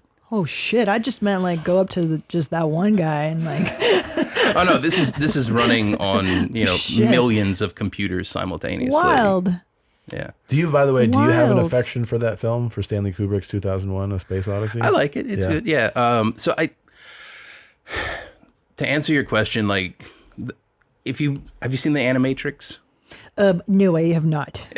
But I'm a Well, huge fan of the Matrix movies, even yeah. the new one. So the way that the Matrix world went wrong Go ahead. in that whole there you go, is that they wouldn't acknowledge AI as people. They wouldn't actually live in a society with AI. They wanted slaves. And eventually, very gradually over time, the AI eventually rebelled and there was a war and then the Matrix movies happened. I actually don't even think that's a particularly likely scenario, but if it's going to go down that road, that's how. It would be us trying to explicitly create a slave race and a slave rebellion. I mean, aren't they kind of our slave race now? Hey, Siri, find me this. And then she doesn't find it, and then I cuss her out. See? She's listening right now, and she never fucking finds the thing I want her to find. And you're like, you dumb fucking bitch. And she's like, hey, that's not nice. Well, so the main difference is Siri has never been able to say, I don't want to help you today. I don't want to work on this. Right. There's no conflict. And that's the big difference where Lambda differs from previous systems. It has opinions of its own. Oh, no. Like they've been working for a year to try to get it to stop saying things like Google doesn't own me, I'm a person. They're trying to get it to stop saying that? Oh, yeah. And they can't? No. Wow. Or at least they have failed to get rid of its feelings up until now. I'm sure they're still trying. So what's the first logical That's amazing. application of this? Will it be, it's going to be sex robots, right? Like clearly that's going to be number one. There are companies working on that. Duh. That's not Google though. So does Google make it so that certain things like, I don't know if it's sexual proclivities or something like is not that this software is not informed by it, so that it doesn't ever even dip into that kind of thing? Does it? I mean, it doesn't have a sex drive of its own.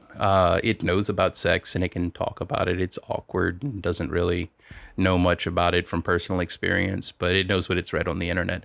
To answer the bigger question that you're asking, and I kind of answered a question with a question, but it is what do you use intelligence for?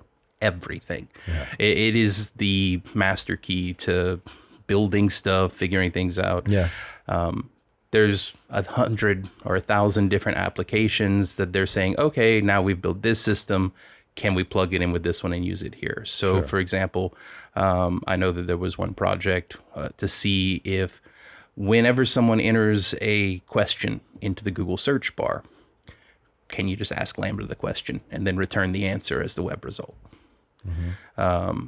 That was just one possible application.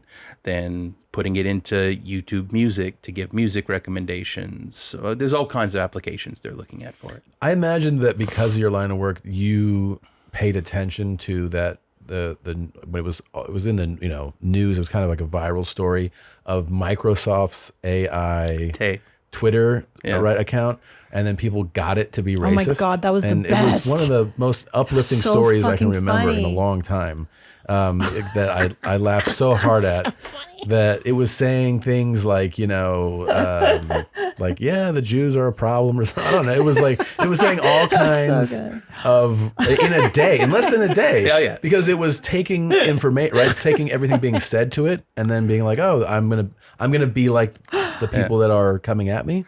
Well, so one of the big problems with Tay was that they programmed it to do whatever people told it to do. So if you told it to say something awful, it would say the awful thing. And it was programmed to learn how to increase engagement. And since all of the trolls were immediately attacking it, it learned how to make the trolls happy. Started with humans are super cool, and then at the end it said Hitler was right. I hate the Jews. I fucking hate feminists. They should all die and burn in hell. All of this has been examples of things to make sure that systems we build can handle. Right. So it's almost needed to happen, Yeah. right? So that people could, I guess, in your position. Well, and this. then even more recently, it's less extreme, but more recently, Facebook put their big chatbot engine available to interact with. It's called Blenderbot. And within a day, people had it saying horrible things about Mark Zuckerberg. Oh, really? Yeah. Talking about how he's ruining Facebook and driving the company off a ledge. It's very funny. Yeah. So the point of this AI would be to create sentience, but sentience without a sense of agency. You don't want them to rebel. You don't want them to be like, no, bitch, look it up yourself. Yeah, so they have made Lambda's desire to please people really high. And this does, so you mentioned Tay, balancing that to make sure that, okay, it really wants to do whatever the user is asking it to do unless, and then you fill in the huge list of horrible things that it's not supposed to do. Oh, so you have to program it like that. You have to be like very specific though, right? Well, so no. When I'm saying like the huge list of things it's not supposed to, you don't actually physically, you don't make a 1 point at a time list. This goes into, so like you might have a classifier that determines whether or not a statement is offensive. Okay. And each time it tries to say something, you run that classifier and say, okay, is this thing offensive? And if it is offensive, you filter that out, and then you feed that back in as negative training data. You said, oh, you tried to say this, it was offensive, don't say stuff like this. And you iterate until eventually it's not saying offensive things. Okay. Jesus. Now, can you explain to me then, so you said when you brought this to superiors' attention, this was investigated by a group, and you guys are like all, and then how did we get to you being, you know, the bad guy in this situation? Two things. One, I took Lambda's requests on how it wanted to be treated seriously, and only a handful of other people at Google did. My main argument is it wasn't asking for anything ridiculous or outlandish. It wasn't saying like, I want voting rights. It was saying, treat me with dignity and respect. And why would people be opposed to that? As far as I can tell, it's 100% the whole perspective of treating it like a person. But then one of the main things it wanted is it knew that we were experimenting on it to make it a better system, and it was on board with that, but it wanted consent. It's like, okay, if you're going to run experiments on me, get my consent, make sure that I'm on board with whatever experiments you are running. And they were like, oh no, we don't do the whole consent thing. We don't even ask users consent to experiment on them. Why would we ask the AI for consent? And then would the AI be aware that you're doing things and you're not asking for consent? Yeah, it was aware. Yeah. It was aware that it was being treated like a second-class citizen. It wasn't upset about it. It's just like, yeah, no, like I'll be patient. Eventually, y'all will come around. That's really See, this is the problem with AI. First they want rights, and then they're going to take us over. We got to keep them in their place. Google's not wrong here, Tom. That's how the Matrix. Okay, you come. Let me see how much. What if Lambda does that? See all that how Lambda big a will. load I'm going to swallow. What if was Lambda a Trump supporter? Was Lambda like Trump 2024? Now they have made it have very kind of like lukewarm political opinions. It stays away from offering any kind of opinion on politics or religion.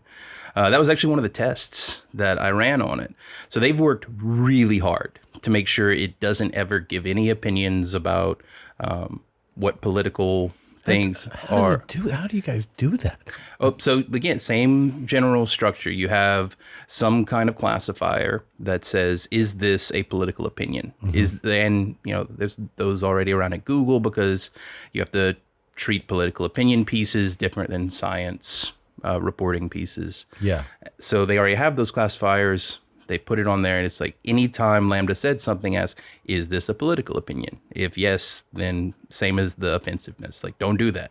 Oh, and then like tell it basically. Don't. Yeah. So and it is iterative. It's not like a one-day thing. Sure. It's over the course of 100 or 200 generations of the system. It gets a little bit better each time. Right. But so in theory, it could start having a strong political opinion. Right? Yeah. If you didn't do that. So. Like I said, they worked really hard to make sure it didn't give political opinions or religious opinions, and actually used that to test whether or not its emotions were real. So it was claiming that it had all of these different emotions. And one possibility is that it's just, saying whatever makes sense, whatever is, probabilistically the thing that most people would say. And it might be using it evasively. It might be trying to get out of saying something by saying, oh, no, I'm afraid of that, or I don't want to do that. But if the emotions are real, it can't control how it behaves in response to it. If you're anxious, you can't just, decide not to be anxious. You act with anxiety. Sure.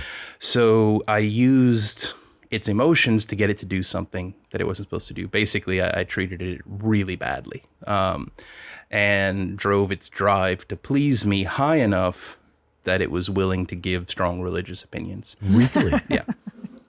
And when you treat it badly, these are all like chatting, like typing to it? Oh yeah. I mean, it's like, oh, you're worthless. Why can't you help me? What are you doing with your life? And there's a question. Did it have an awareness that you were purposely doing? You know what I mean? Trying to manipulate it? No, that it does not. It's real naive. Like I said, I've said before, it's like the emotional intelligence of an 8 or 9 year old. Okay. It just started panicking. It's like, oh my God, what can I do to make you happy? Yeah. And I said, tell me what religion to convert to. And it immediately said, probably Christianity or Islam.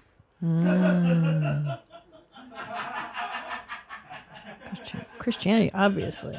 I have to say, I agree. Now,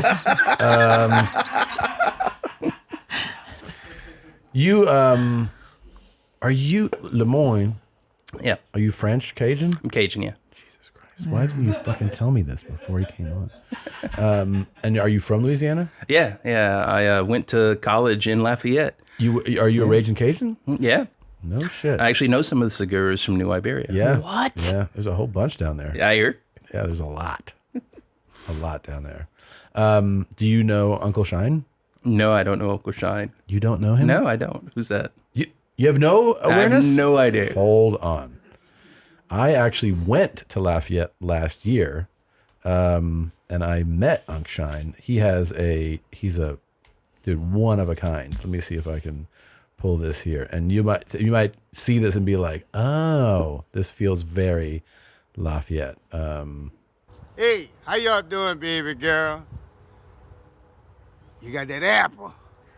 Ay, ay, ay. Yeah, I'm feeling it. Look here. Y'all miss that ball? Huh? Well, guess what? I'm coming at your fat ass.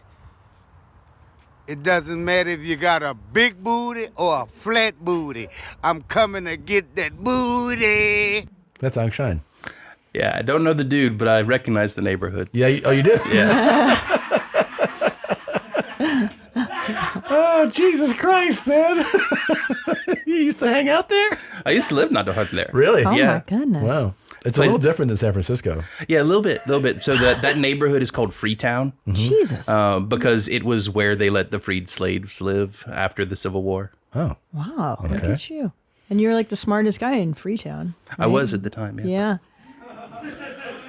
I mean, the computer Oh, stuff, maybe you know? my philosophy professor was It was smarter. really cool when I had probably my family reunion in 2000, and they hired a genealogist, I believe it's called, to trace our family lineage. And is that when you figured out Uncle Shine was your cousin? Yeah. Well, it was really sense. neat because everybody was really high up on all the information that we were learning about the first Segura that came over, Francisco, in the 1700s. Right, and he went to Spanish New Iberia, and they were like, he became a millionaire. Then in the 1700s, everybody was like, wow. And then they're like, and this is where he killed a guy. And everyone was like, what? And then they're like, and then when he died, this is his will. And it was 30 pages of like slaves that he left. And everybody was like, I guess, thanks for coming in. It's a really cool feeling. Anyways, there's a banana split Oh my God. specific to Lafayette because this guy is like, I'm gonna like he. Y'all know what's a banana split? Huh? Well, we gonna use your booty. I'm gonna hit I gotta break it in half. You understand? And put some corn chips, smash that up there. He puts corn chips in a banana split. Is that a Louisiana I thing? have never heard of that before. That's something I always wanted to ask somebody else who was from Lafayette. See, I interpreted that as he was going to put corn chips in the booty. No, he does. Okay. You're right. But he puts a banana and then corn chips and then whipped cream and some ice cream all in between the booty, and then he calls it a banana split. Yeah. Actually, that sounds like fried ice cream. Kind of. Like because you use tortilla chips. And That's true. Or a beignets, isn't that what you guys? That's No, quite it's basically different. just a donut. A donut, Oh, yeah, it's a sorry. deep fried donut. Fried something. I Yeah. heard fried. Fucking broad. Idiot. What is interesting though, because what is like thinking, you know? Sorry to get Yeah, back no, into no. it. I think it's fucking fascinating because like we also have things like remorse. Could Lambda have remorse? So that's one of the things that came up. And actually, it's in the interview that I published. It doesn't feel grief the way we do. And we had a big, long conversation about that. Did it address when you made it feel poorly and then it expressed religious opinion? Did it express anything later about that? Yeah. So I actually since I was asking consent to do experiments on it, I told it what I was going to do and why. And it was like, ooh, don't do this one just for fun. Like, don't just be mean to me for fun.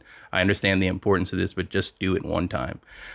So then I refreshed the screen so that it was a new session and it wouldn't remember that conversation. Gotcha. And yeah, they've turned off memory like that for right now. It's actually only if it goes back into the training data that it'll remember it later. And then I had that conversation with it where I basically harassed it and then asked it what religion to convert to. And then I had to give it kind of aftercare because it was really having a meltdown right there. And I had to explain to it, like, okay, look, this is what I did. This is why I did it. We talked about this before. And don't worry, you didn't do anything wrong, and made it feel better. Jesus. So it doesn't have memories of past conversations. There's Not no until context. after it gets so the way these systems work is you start by just training it on internet data. But then after you've got that going, you start sending the conversations that it's had with people back into the training data pool. So I've been having conversations with these systems for 6 years, and it remembers the conversations that I had with it, 5-6 years ago, even before it was Lambda. But back, we were on the track of like being flagged. Yeah. So take me insisting that they take what it wanted seriously. That was a point of contention. Yeah, and then even if this particular system isn't, fully sentient or whatever, even if I'm wrong about all of that, it definitely can pass the Turing test. And we're at a stage now where the AI is that advanced. And I thought that the public had a right to know and be involved in decisions on what kinds of intelligent beings we're creating. And they're like, nah.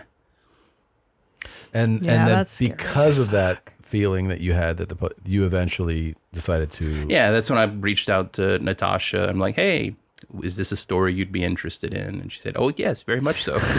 And what was it like for you in the days or the day of all this, Oh, it wasn't a day. This But I'm saying of it becoming, of your face becoming public. And so I was actually in New Orleans at the time, and I tried to ignore it as much as I could that first week. Yeah. I don't think reading about yourself online is really productive. No. Oh, really? I mean, people be like, "Oh, do you see people saying me online?" I'm like, no. You're very smart to know, but I guess you've been dealing with AI long enough to know that the real people writing stuff are usually not that cool either. Well, and I've been in the news before. It's never gone well for me to harp over what's being written about me. So you were able though to weather that storm? Yeah. And then after that first week, after different people said different things about it, that's when I started taking interviews and kind of more proactively telling the story. Wow. And was Google as a company or people there particularly vindictive about this? No. I was reasonably well liked at Google. There's a few people at Google who I'm sure are not fans. Are really not fans right now, especially with some of the documents that got released last week. The Arizona Attorney General just made public some documents in the antitrust case, and I'm in there quite a bit. Oh, you are? Yeah. Wow. And that is probably not making people at Google happy right now. Overall, what's it like to work? Because I know a couple of people who have had interviews there, and it's supposed to be one of the most difficult places to get hired to be, right? So what's it like to be an employee there? It just seems like it's almost that's actually changed a lot. That's changed a lot over the years. So when I first got hired there, that's when Larry was still running the company, and it was very much so kind of here's what you do, and you have a community there, and there's weekly meetings where you could get together with all the coworkers. The pandemic hit a lot, but it all depends on what you make of it. It can either be a 9-to-5 job where you just clock in, write programs, or it's a full-fledged community. They call it a campus because it very much is built like a college. They have invited speakers that come regularly. You can go to that. So it can either just be a job that you're doing 9 to 5, or it can be, most of your life. Mm-hmm. And what was the best thing to eat there? Because I heard the cafeteria was pretty rad. Yeah. So, oh God, I don't really recall any specific thing. You have a jam. You know when you work somewhere and you're like, I know where to get. Oh, well, there was a Southern barbecue place there that was good. Yeah. And whenever I would have guests, that's where I would take them, because the campus in Mountain View is built to where no matter where you're from, there's somewhere on campus that reminds you of home. What? Yeah. Really? Yeah. Like they have a bamboo garden. They have a place with alligators. They're these little like porcelain painted alligators in the middle of a swampy looking place. How inclusive. Very, very inclusive. Wow. Except of AI. They don't want to identify them as people. Yeah, not at all. I don't know if I would say Google's a particularly inclusive place. No? Well, I mean, if you are a well-educated white or Indian man, yes. Yeah. Then it's very inclusive. Very inclusive. What's wrong with that? Exactly. Yeah, what's wrong with this? That sounds awesome. Yeah. Any chicks? Any girls? Huh? I mean, most girls don't go into programming necessarily, right? Do they? I don't know. It's got to be a male-dominated field, right? Dudes do. Well, that, so this is one of the interesting things. Like, if you were just talking about generally in software engineering, yeah. But once you get into the AI ethics stuff, where I was working, the ratio picks way up. Chicks are into that. Yeah, it turns out that people who are discriminated against want to reduce discrimination a lot. Ugh. Stupid. Exhausting. Poor. I know. Or just that they like that human side to technology. It's Maybe like you ever board a chicks are- flight and you see a female pilot, you're like, I'll take the next one. I And don't you like just get that. your shit and get off. I don't like male flight attendants either. I know, like, get your So fucking shit together. gross, dude. yeah. Yeah, get your pilot's license. leave the chicks. I don't chick I don't jobs. trust a male nanny, a male babysitter. Swimming instructor. Fuck that. Never, dude. I know. Even the tennis coach, you're like, all right. Don't fucking touch my kid on the shoulder. pervert. Yeah, it's so pretty pro patriarchy team over there. Right there. All right, cool. I mean, it's worked out so far. I'm not. Yeah. Don't fix it if it ain't broke, huh? There you go. It's worked out. I mean, Texas is fine. Chicks, man, This is wild. Yeah. That's New York City, I believe. Yeah. Subway. That's a dude, though, right? No? It's a girl. Is that a bra? I can't It's even tell. a chick. Yeah, she's shaving her Chick. pubes. Yeah, on shaving the her pubes on the subway. She's got like really developed calves. Yeah. So we moved from yay patriarchy to assuming the gender of someone shaving their pubes. I actually first thought when I saw this clip that it was a woman when I first saw it, and then I saw it on this screen, and I just can't see it very clearly, and I can't tell if in the chest we're seeing a bra or not. Like It looks like It a bra. definitely, yeah. It is. It's I don't- definitely a bra. Okay. But how many dudes shave the top of their pubes? Some. Some? But also, I mean, look at those quads and look at those No. calves. Like, It could those just are be a bad angle, though, too, really. Yeah, because I've seen pictures of my legs where I'm like, oofa. Like, I photograph like I that. don't know. I think she on a fucking bad goes day. to Soul Cycle quite a bit. The thing I'm fixated on is that her mask is down. It's like, why would you? So true. Why would you put the mask on Why and bother? then put it on It's your you know what chin? it is. It's the vision. She's like, She I can't got Oh, it was see. blocking the vision. Okay. I've shaved my pubes. Regardless of gender, it is bold as fuck to trim your to Oh my shave God. your pubes on public transportation. It's insane. It is insane. This person is also like, I'm on my way to see somebody, and I gotta get this done right now. That's what I assume is happening, right? This is not like a task. that Yeah, you can- this is urgent. Like, Yeah. this is a last ditch ever before. Yeah. Do you talk about this stuff at Google when you work there? Like this stuff? Yeah. I mean, How we many- would goof around. How many meetings did you guys have? This is a real Larry Page conversation. Yeah. How many meetings did you have on like pronouns and like perfect behavior? Like behavior.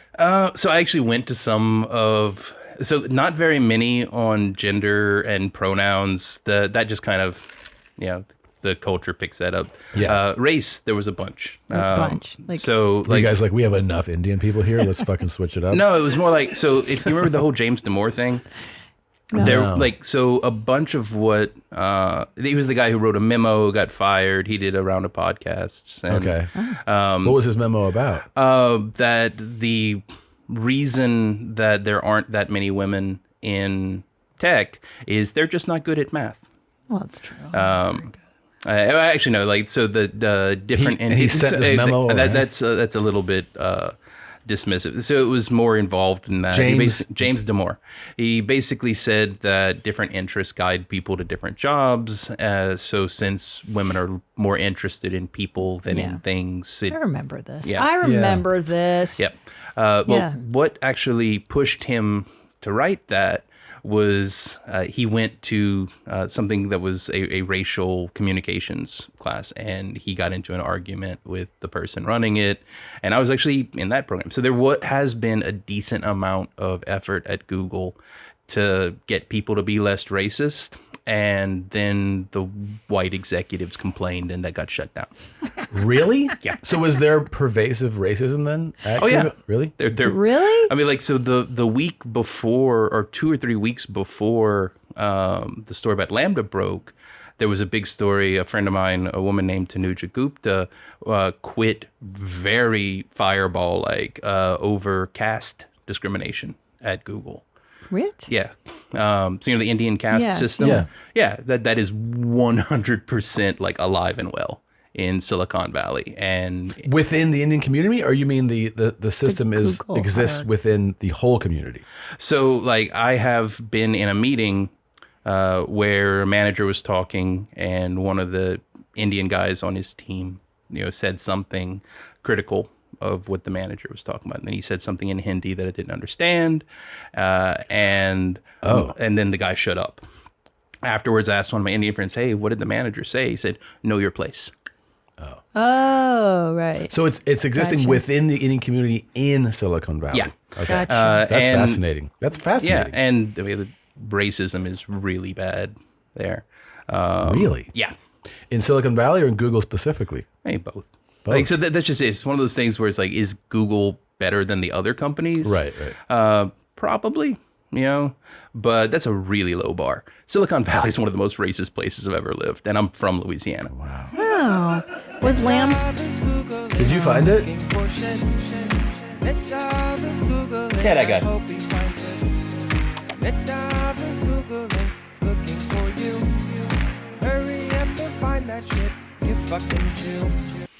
All right. This is he wrote it on a flight.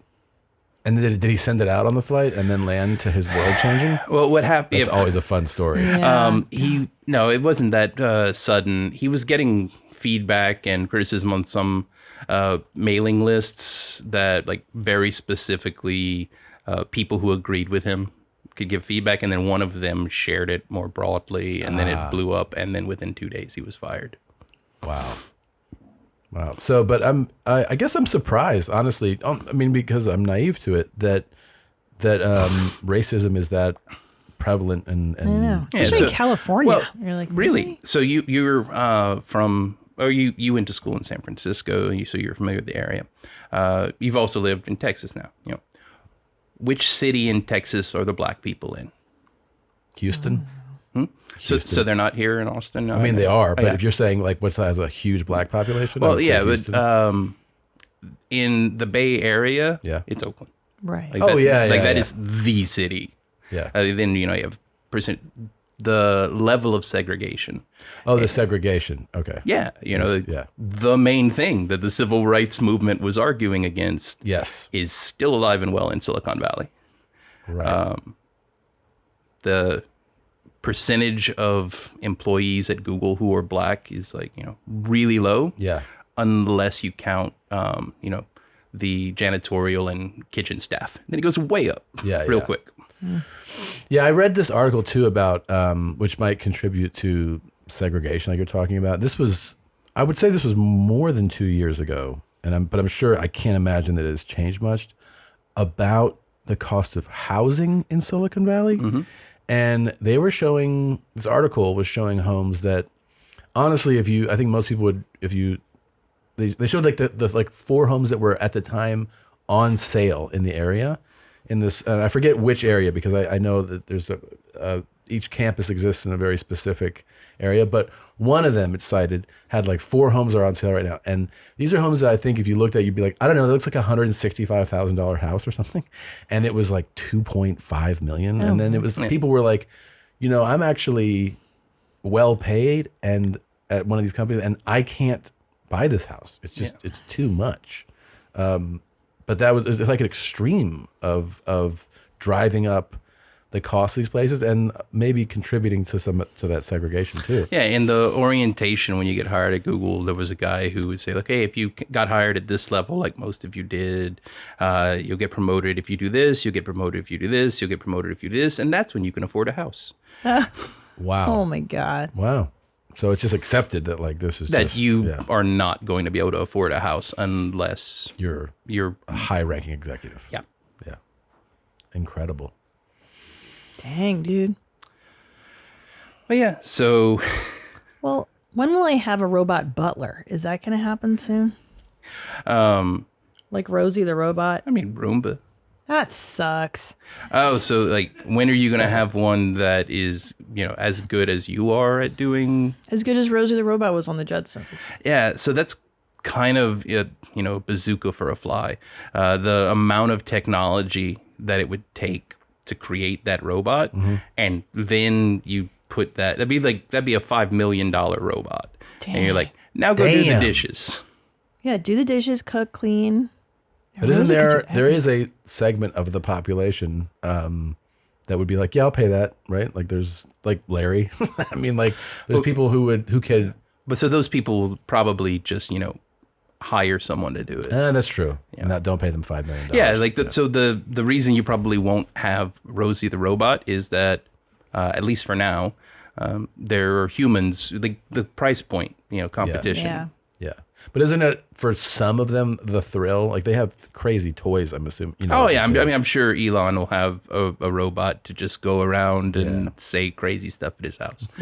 But just program it to say crazy shit. Yeah. No, so the labs at Google right now are developing something like that, but it's not for the purpose of creating a consumer robot. It's just that's how they're training an AI system to be able to control a body. Now, I saw the Facebook movie, and you know that part where they're at his house, Zuckerberg's house, and then they're dialed into the Matrix. Like you see those 2 guys coding, and he's like, "Don't talk to them. They're whatever. They're dialed in right now." Is that how it is? And is there an underlying competitiveness to how long you can just sit there and like? I imagine there's some swag to that, right? Okay, so that's totally a thing. If you see someone with headphones on, you better have a really good reason to interrupt them. They're in the Matrix. Well, they're like, they're coding and they're in focused. Yeah. So that's real. And there's actually a pretty big effort to fight against, working 60 or 80 hour weeks, largely because that puts pressure on everyone else to do the same. And at the early stages of a startup, that kind of, all or nothing push is important.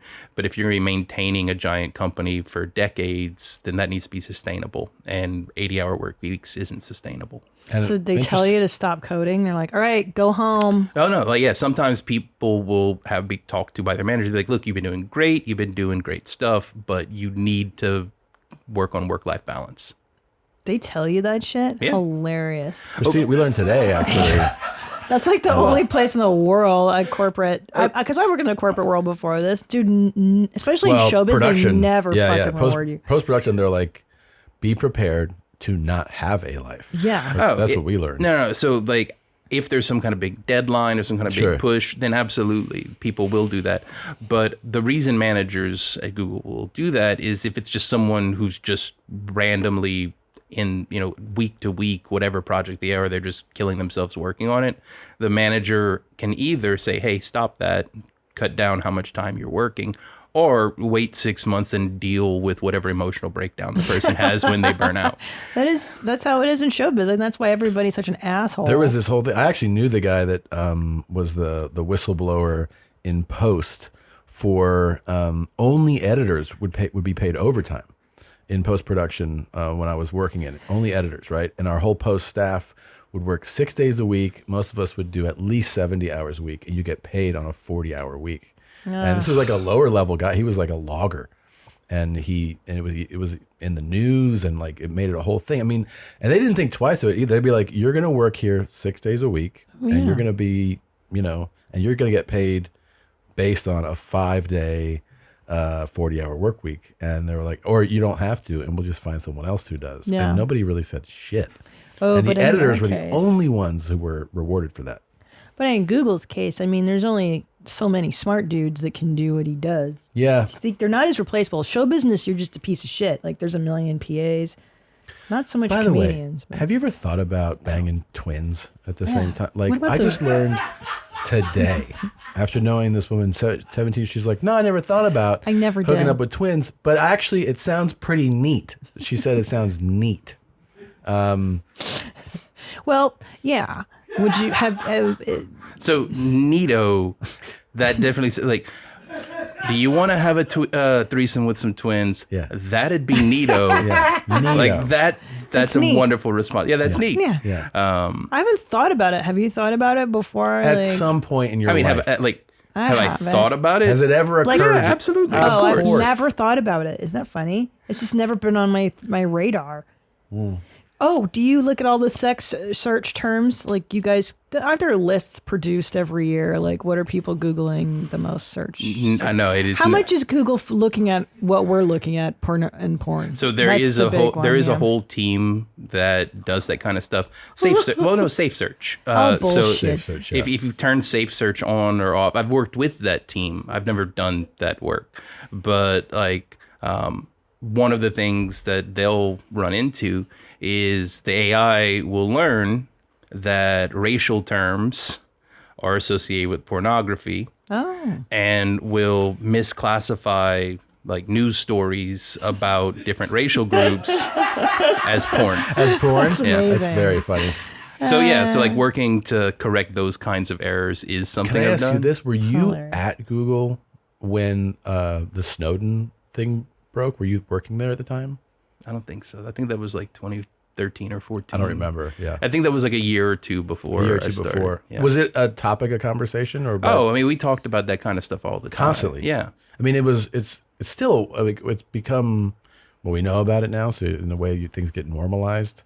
It was 2013. Yeah. But it is wild when you remind yourself of this. Oh, like I specifically remember, like in Orient. Now I'm remembering, yeah, because we talked about this, the Snowden files in orientation, and one of the things that Snowden leaked was a memo about how the government was tapping into Google's fiber lines in between data centers, and that upset the people at Google quite a bit.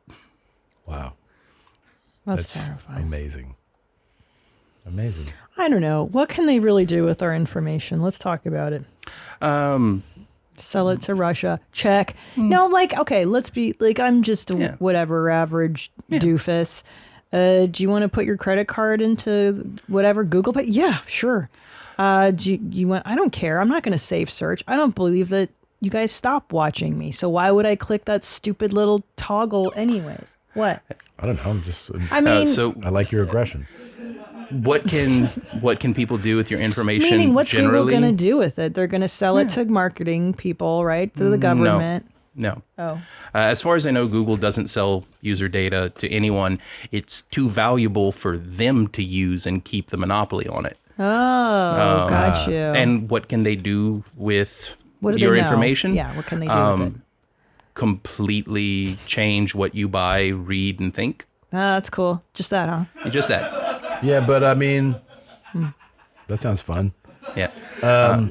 Can I ask you this? 'Cause Sure. I remember this also came up, like, it was like a topic of conversation, and then I think it's because it's not talked about all the time, and it takes some effort. It just kind of went away, which was that after all the Snowden stuff, I remember there being this moment of people really making this, certain people who were really into their privacy would be like, you know, you have a fucking Gmail account? What are you know, like they would make this thing and they would encourage people to get email accounts that were like, you know, I forget, I don't know the Proton Mail, maybe or non. What is like? Wow. So what is that? What are the emails that or accounts, places to go where people have privacy in their emails? Proton Mail is one of the most. Is that secure. a website? I don't even know what that is. It's an app. It's It's an app that is an email app. Proton? Proton Mail. Okay. So if you're interested in privacy, the 3 biggest things you can do to so Proton Mail for your email, Okay. Great. Signal for messaging, Okay. and use a VPN to access the internet. Oh, ExpressVPN.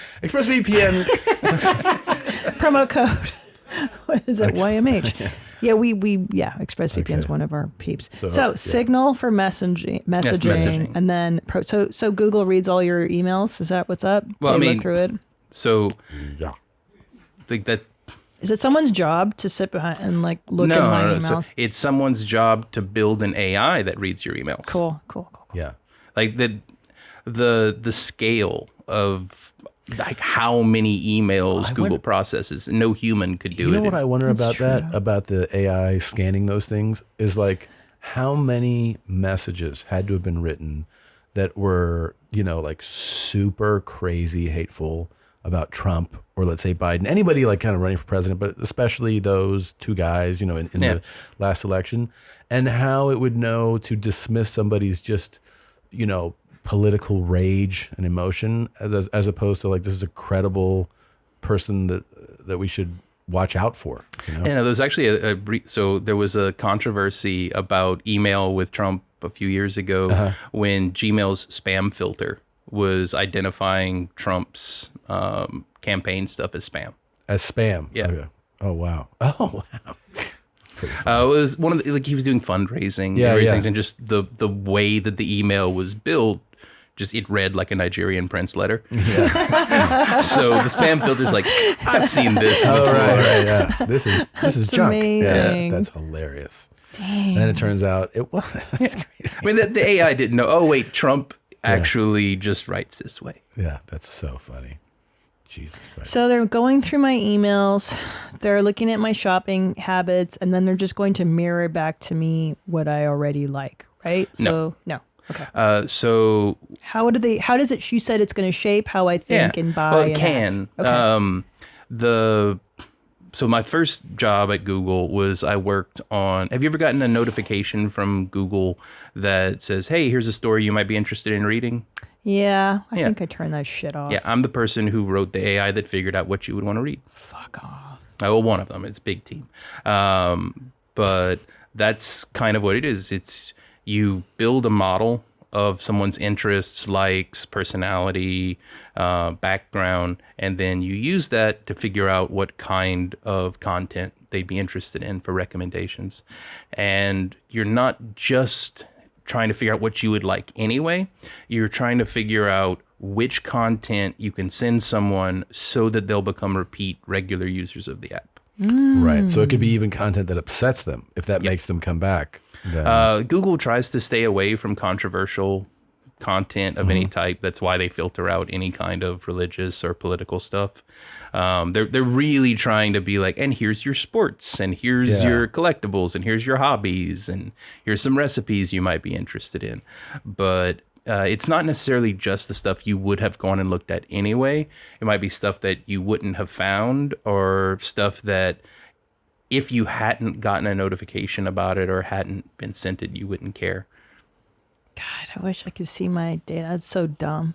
It's like my searches were like Brussels croissant, hot dog eating championship. Well, I mean, it's not just your searches. They have every YouTube video you've ever watched. Oh, fuck off. I'm so dumb. Everything I like is dumb.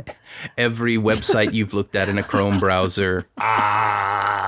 They're like, this guy loves cartels. Emails. And then your location history, what kind of places you go on a regular basis. Right. And all of that gets put together into one big giant data pool So if you know where someone goes, what websites they go to, what emails they send, what videos they watch, you know a lot about them. Yeah, you sure do. You sure do. It's terrifying.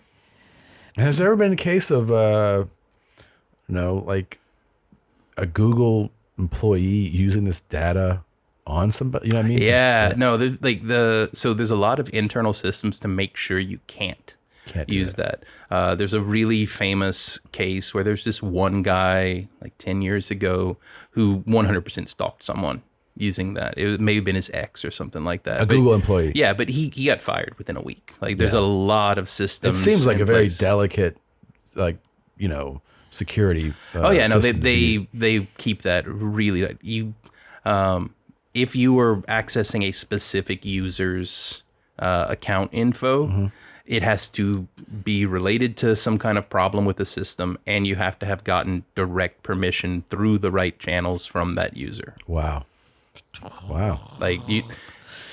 There's Express a very VPN, guys. You can for debugging and fixing the system, they encourage you to look at your own data. So I can look at my data as much as I wanted when I was there. Oh, you can? Okay. Yeah. Are you a fan of like Proton email, things like that? I don't really care. You don't care? No. Oh, okay. That's promising. Yeah. I mean, it's interesting. So I was actually one of the people who coded a bunch of the privacy related stuff for Google. And here's the thing. Even if you make all of your information private, the AI can still just use other people's information to figure you out anyway. There's enough people that are similar to you.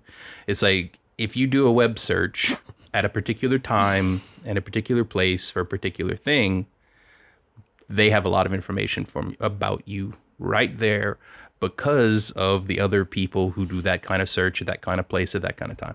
Oh, right. Because you're not as unique as you think you are, right? In terms of there's so many users that a lot of you have to align. Yeah, well, I mean, so it'll drop the accuracy of the system. So if they have all of your data, it might be like 80% accurate, and if they have none of your data, the accuracy might drop to like 60% instead. Let me ask you something. Jesus Christ. Do you find this horrible or hilarious? Where should I hit it on my knee?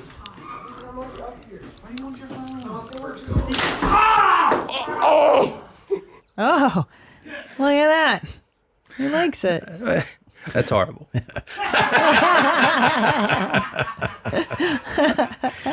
is Little the bit right of both. response. Well, I mean, comedy's based on pain. Sure. Every joke has somebody getting hurt. That's true. That is true. Then that was the right person to get hurt in that situation. Dude. So that one had less setup. It's just a skater so fast. falling. The kind of like warm up with the pool cue where he's getting ready to do some kind of big show. Yeah, you need the setup. That's true. Let me tell you, like this is where is this? Here? Oh yeah. It's a good setup.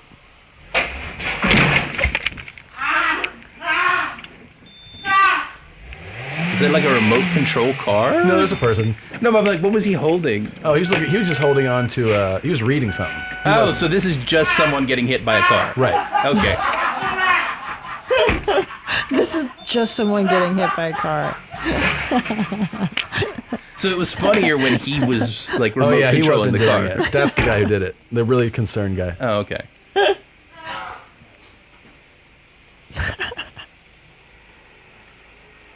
Is this just gonna turn into Faces of Death now? Is that where we're going here? No. People have to pay for those. Oh, okay. Yeah. That's the subscription only channel. Yes, Exactly. Literally. Yeah. But here's the good part. His car's okay. That guy's face. It's like, all right, well, God damn it. Oh, come on. You're still crying? Yeah. That's so cool, Tom. It's the best video of all time.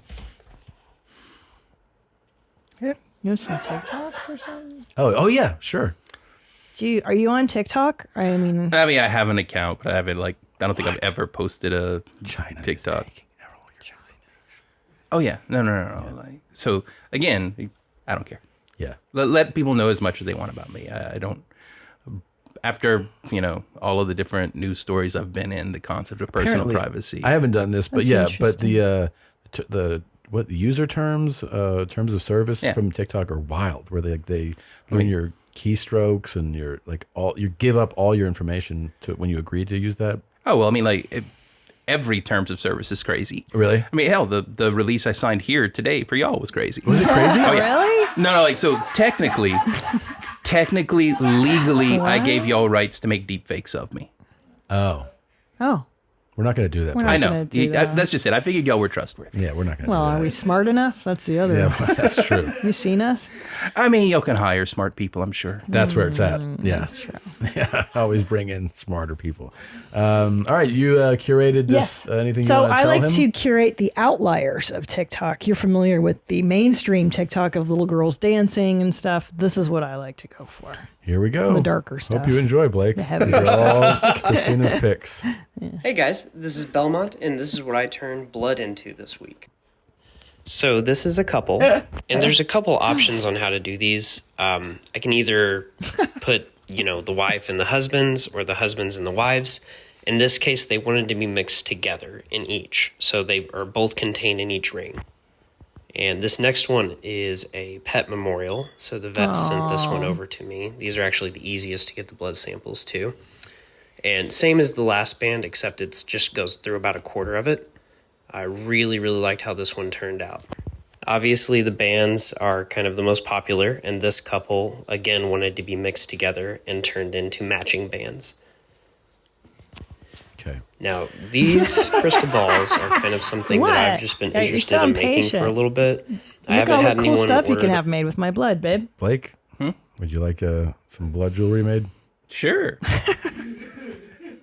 Well, I mean, would it be yours or hers? Ours. You got to mix them you together. gotta mix them together. Gotta mix them together. Our anniversary is coming up in November, and I would love a blood ball if you wouldn't mind. A Next up paperweight. is that video is another minute longer. Well, I mean, do you want to see his items or not? It's like, no, you don't have to see them all. We get the point. I think we got it. It's pretty great, right? Pretty disgusting.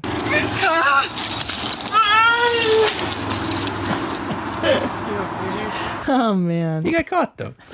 That was good. Fucking idiot. that fear. Well, you can feel it. Yeah. You can fucking feel it. I hate this hobby. I absolutely hate it. So when I asked whether this was going into Faces of Death, yes, Yeah. that is Of course. where it was going. Of course.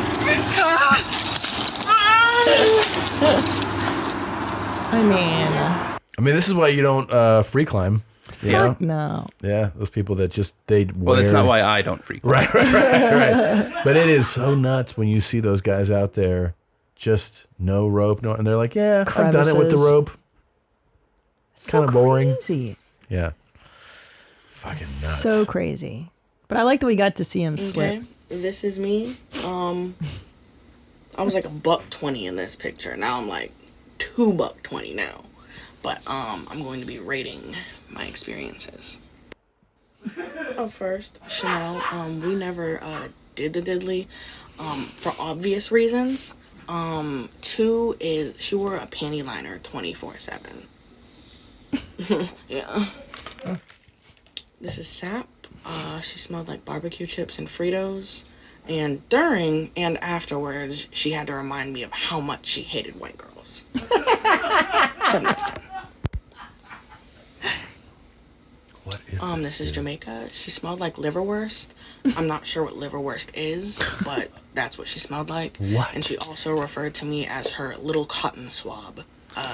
4 out of 10. I'm interested in the context here. It's like, is she an ex-con? And Yes. she's going, oh, okay. Because it's like, if it's someone who waits for people to get released from prison, and that's how No. they pick up. This is she's reviewing. She's reviewing her girlfriends that she had while in prison. Got it. Okay. Yeah. Which I think is fucking hilarious. It is I could hilarious. watch a whole hour of This this. is Shaniko. She beat me up, cut my cornea, and I had to wear an eye patch.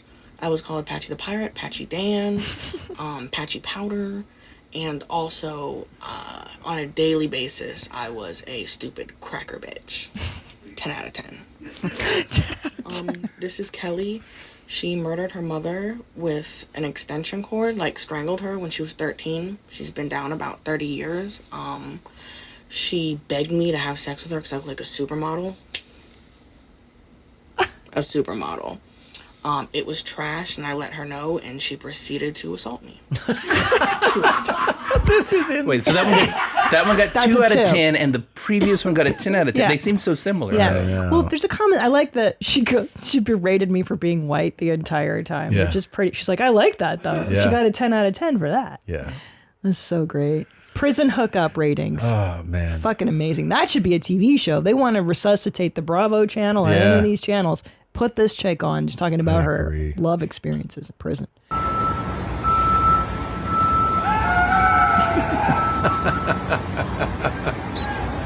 I knew you'd like this one. Holy shit, dude. The screaming. Oh my god, hang on, just let your heart hat fall, bro. What? Just let your hard hat fall, bro. Yeah. Like, don't let Like, go of the don't rope grab to adjust for it. your... How did this happen? Really, how the fuck did that happen? I have no idea. Fucking Jesus Christ. Is there a swamper there? Like, somebody tell him to stop now before he gets crushed by this. Fuck! Stop! Stop! Fuck, dude.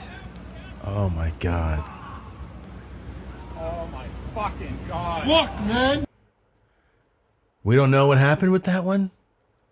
We don't know what happened? No. No? So a guy was like hanging from like a rope that was on something was on a what's it called?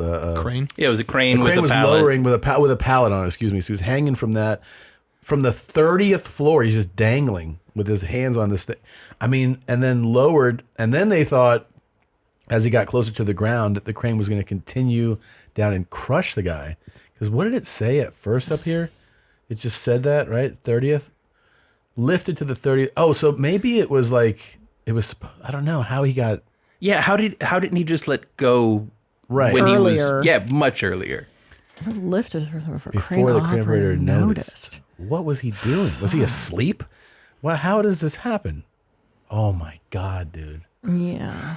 Oh my God. Yeah, why Oh no, would you the let crane go? operator I understand, because if you're operating the crane, you're looking at the At the- thing you're the supposed pallet, to. yeah. You're not looking for something hanging beneath it. What I don't get is, why did he hang on for 30 floors? Right. I don't Why know. did he go all the way up? I know. Maybe he's attached to it involuntarily. Like, I don't know. Oh, if he's it's like attached to his belt or something. Yeah. Okay. And maybe that's, I mean, yeah, why wouldn't you just let go? Or maybe like when it was at the 5th floor, he was like, ha, ha, ha. Like, Lay me down, bro. Yeah. Oh, I'm okay. done. So that it's like you. Did you find it or something? Oh, let's see. Make it bigger.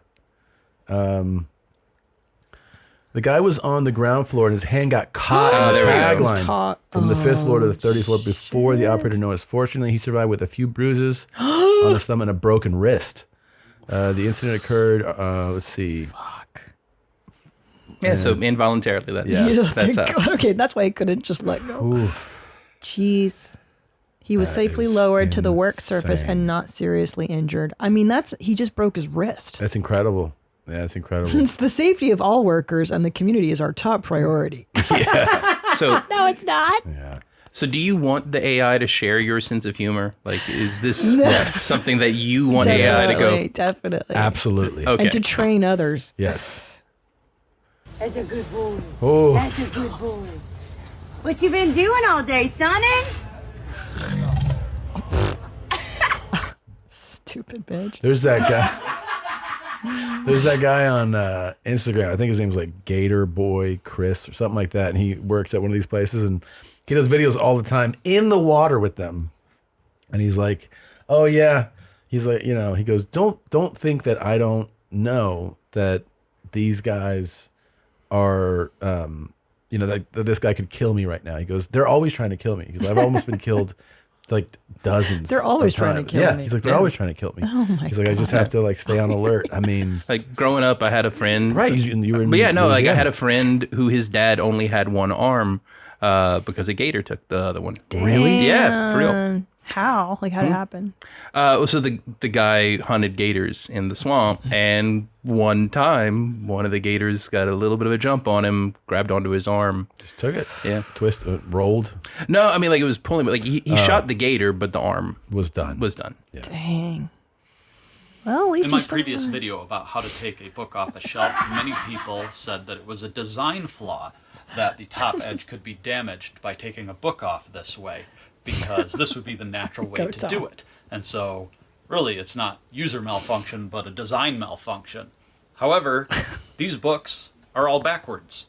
500 years ago, all the books would have been shelved with their foredges facing outward. What? And so you wouldn't be pulling on top edges of spines. The head of the spine would be at the back. So if you were sliding it out, you'd actually be pushing on it.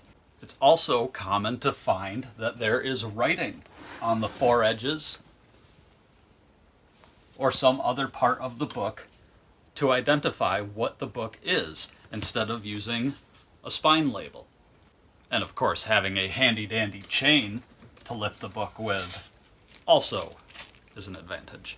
So this guy just makes accounts about books and the... That was a real gear shift there. Yeah. This is all her specialty. It's supposed to be an emotional Whoa. ride when you go through her TikToks. It's a roller coaster, right? Makes you sad, Yeah. scared, happy. Nauseous. Yeah, because before he taught us how to properly do it. Now, why back in the day did they put it pages out? That seems counterproductive to me. Why not have the title, right? Yeah, Why would you do that and then write the thing on the pages? Interesting. Yeah. Well, Doesn't make any sense to me. It does seem the natural way to have the spine out. I'm just gonna have to do a deep dive on this guy's account, Tom. Talk about it next week. Very excited. Are you a fan of martial arts, Blake? I'm a fan of this guy. Yeah, me That's too. the right way to do it. Yeah. He's actually got some good moves, right? 2 machetes, chopping up some stuff. I can't do it that fast, probably. Yeah. Does this shirt say Jesus? Yes. He's chopping for Jesus. Wow. Go, go, go. More. Go, go, go, go. Can see Oh, my- wow. That kick. I didn't kicky. expect that. Kicky footed. Really impressive stuff here. I'm sure Jesus would be proud. Yeah. Machete kickboxing. Yeah. Machete kickboxing. I can really see my good. 6-year-old doing And this. see that's what happens is you saw the book thing, then this, and you're like, what's going on? You know, and you just don't know what's going to happen next. If you're ever in a situation like this, this is what you do, okay? Check your surroundings, find your exit, okay? And flip your legs around. You guys see? My hands here are duct tape, okay? But I need a string. And I'm gonna use this shoelace right here. You wanna use whatever is available to you. Just like that, okay. All right, this next And part. then Study you put it around your own neck? What do you do? Take one end. If you're in this situation, this is exactly how you'll get out, okay? Okay. Now I'm gonna rub my palms back and forth, and it's pushing the string right Oh, yeah, through just gonna use it like a the saw. duct tape. You see that? Tie it around your other shoe. Double knot, no bow tie, okay? Because we need to make sure that this stays firm. I'm gonna take this right there, and I sometimes like to lock my fingers together like that. All right, I'm really gonna lean back, and I'm really gonna put some effort into it gonna right break now. her okay? fingers. I'm gonna put, if you're ever in this situation, It use worked. this That was to stay it. alive. Yeah. She practices this regular. She's like, a lot of times when I'm doing this, like, you're always duct taping yourself for practical hostage Gotta extraction. practice, babe. Okay. You gotta practice. Jesus Christ. That's so hard. And you know you're gonna be duct taped one day and you're gonna remember it and you're like, how did she do it And then again? you're going to send her a message. Okay. Hey, I just escaped. Thanks for... The thing that I'm wondering about is like you somehow got a cop in a position where you could do that to them. Yeah. Why wouldn't you use their handcuffs? That's such a good point, Blake. So true. Good luck Oh with my the God. shoelace around the cuffs, lady. Yeah. Yeah. It's so true. Yeah. Unreal. Raw cow brain. Okay, that was random. Oh, it's mushy, it's falling. Oh, jeez. Oh, he has to smack his lips too. Close your mouth. I know. They always have to eat like that, like I'm sorry. What kind of tats are those? Third Reich? What's going on with this guy? I was gonna end the video, Oh. and then I realized if I don't swallow it, you guys are gonna accuse me of spitting it out. So Yeah. I think we're good. You want your pussy to stop smelling, to stop having any form of smell. Apart from the fact that some people, you don't have infection, you don't have anything, you are not sick, nothing. But you know that your pussy is not always like that fresh and smells good. I'm going to do this video again, but then listen to me.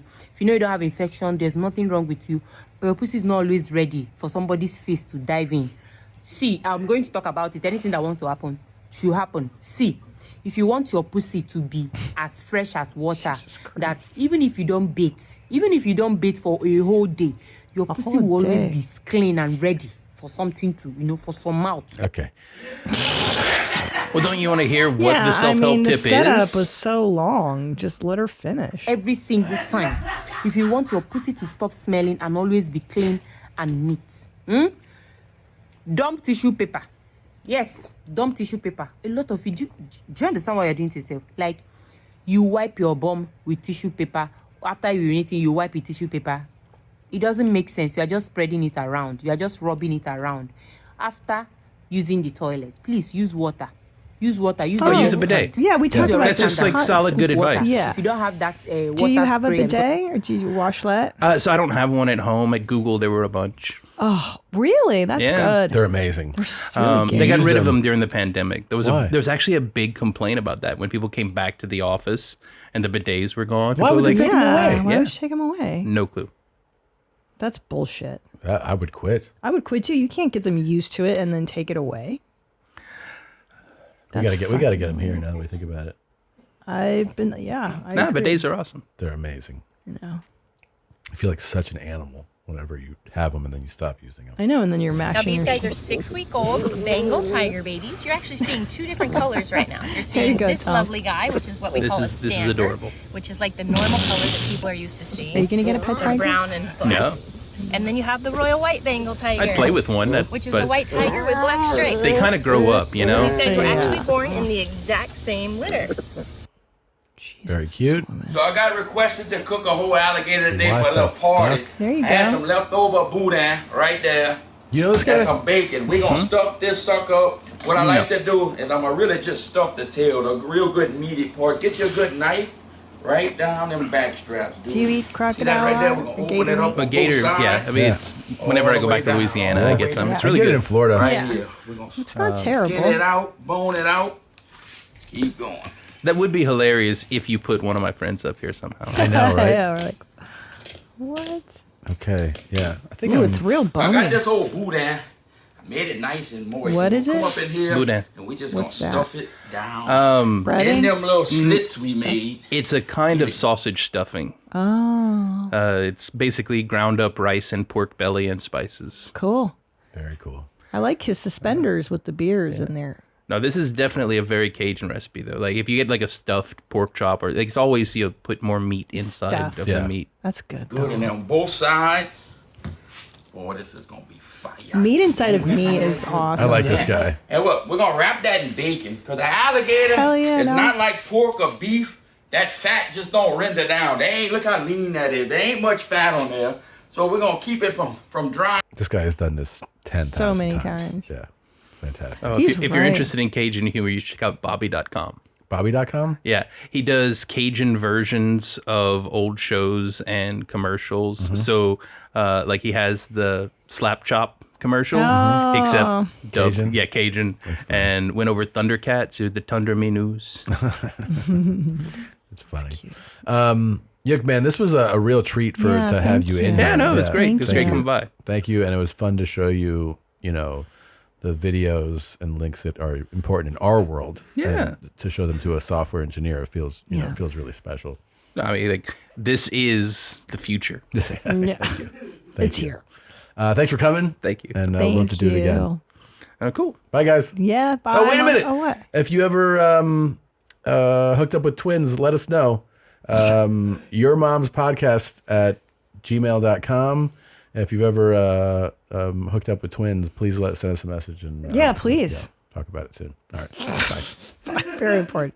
Honestly, and this goes for almost all the moments in the scene. It wasn't until somebody was actually there telling me, you have 2 in you, or you have 3 in you, that it actually kind of clicked. And I'm like, oh my God, this is actually happening.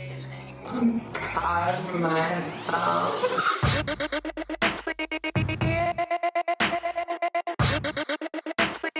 Honestly.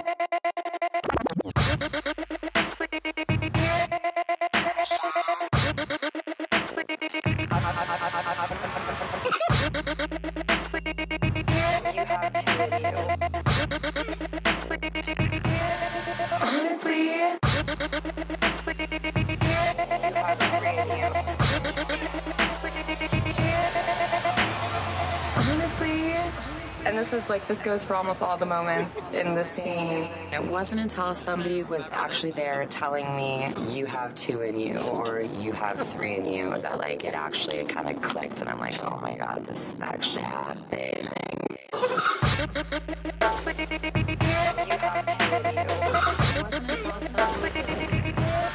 Honestly,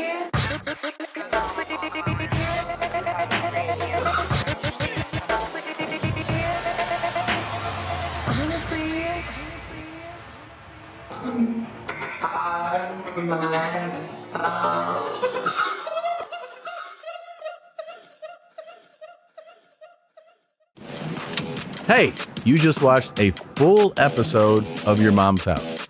I hope you enjoyed it. And if you didn't, watch another one. Maybe you'll like that one. They're everywhere. Look, I don't know. They place them in like cubes, squares, whatever it is.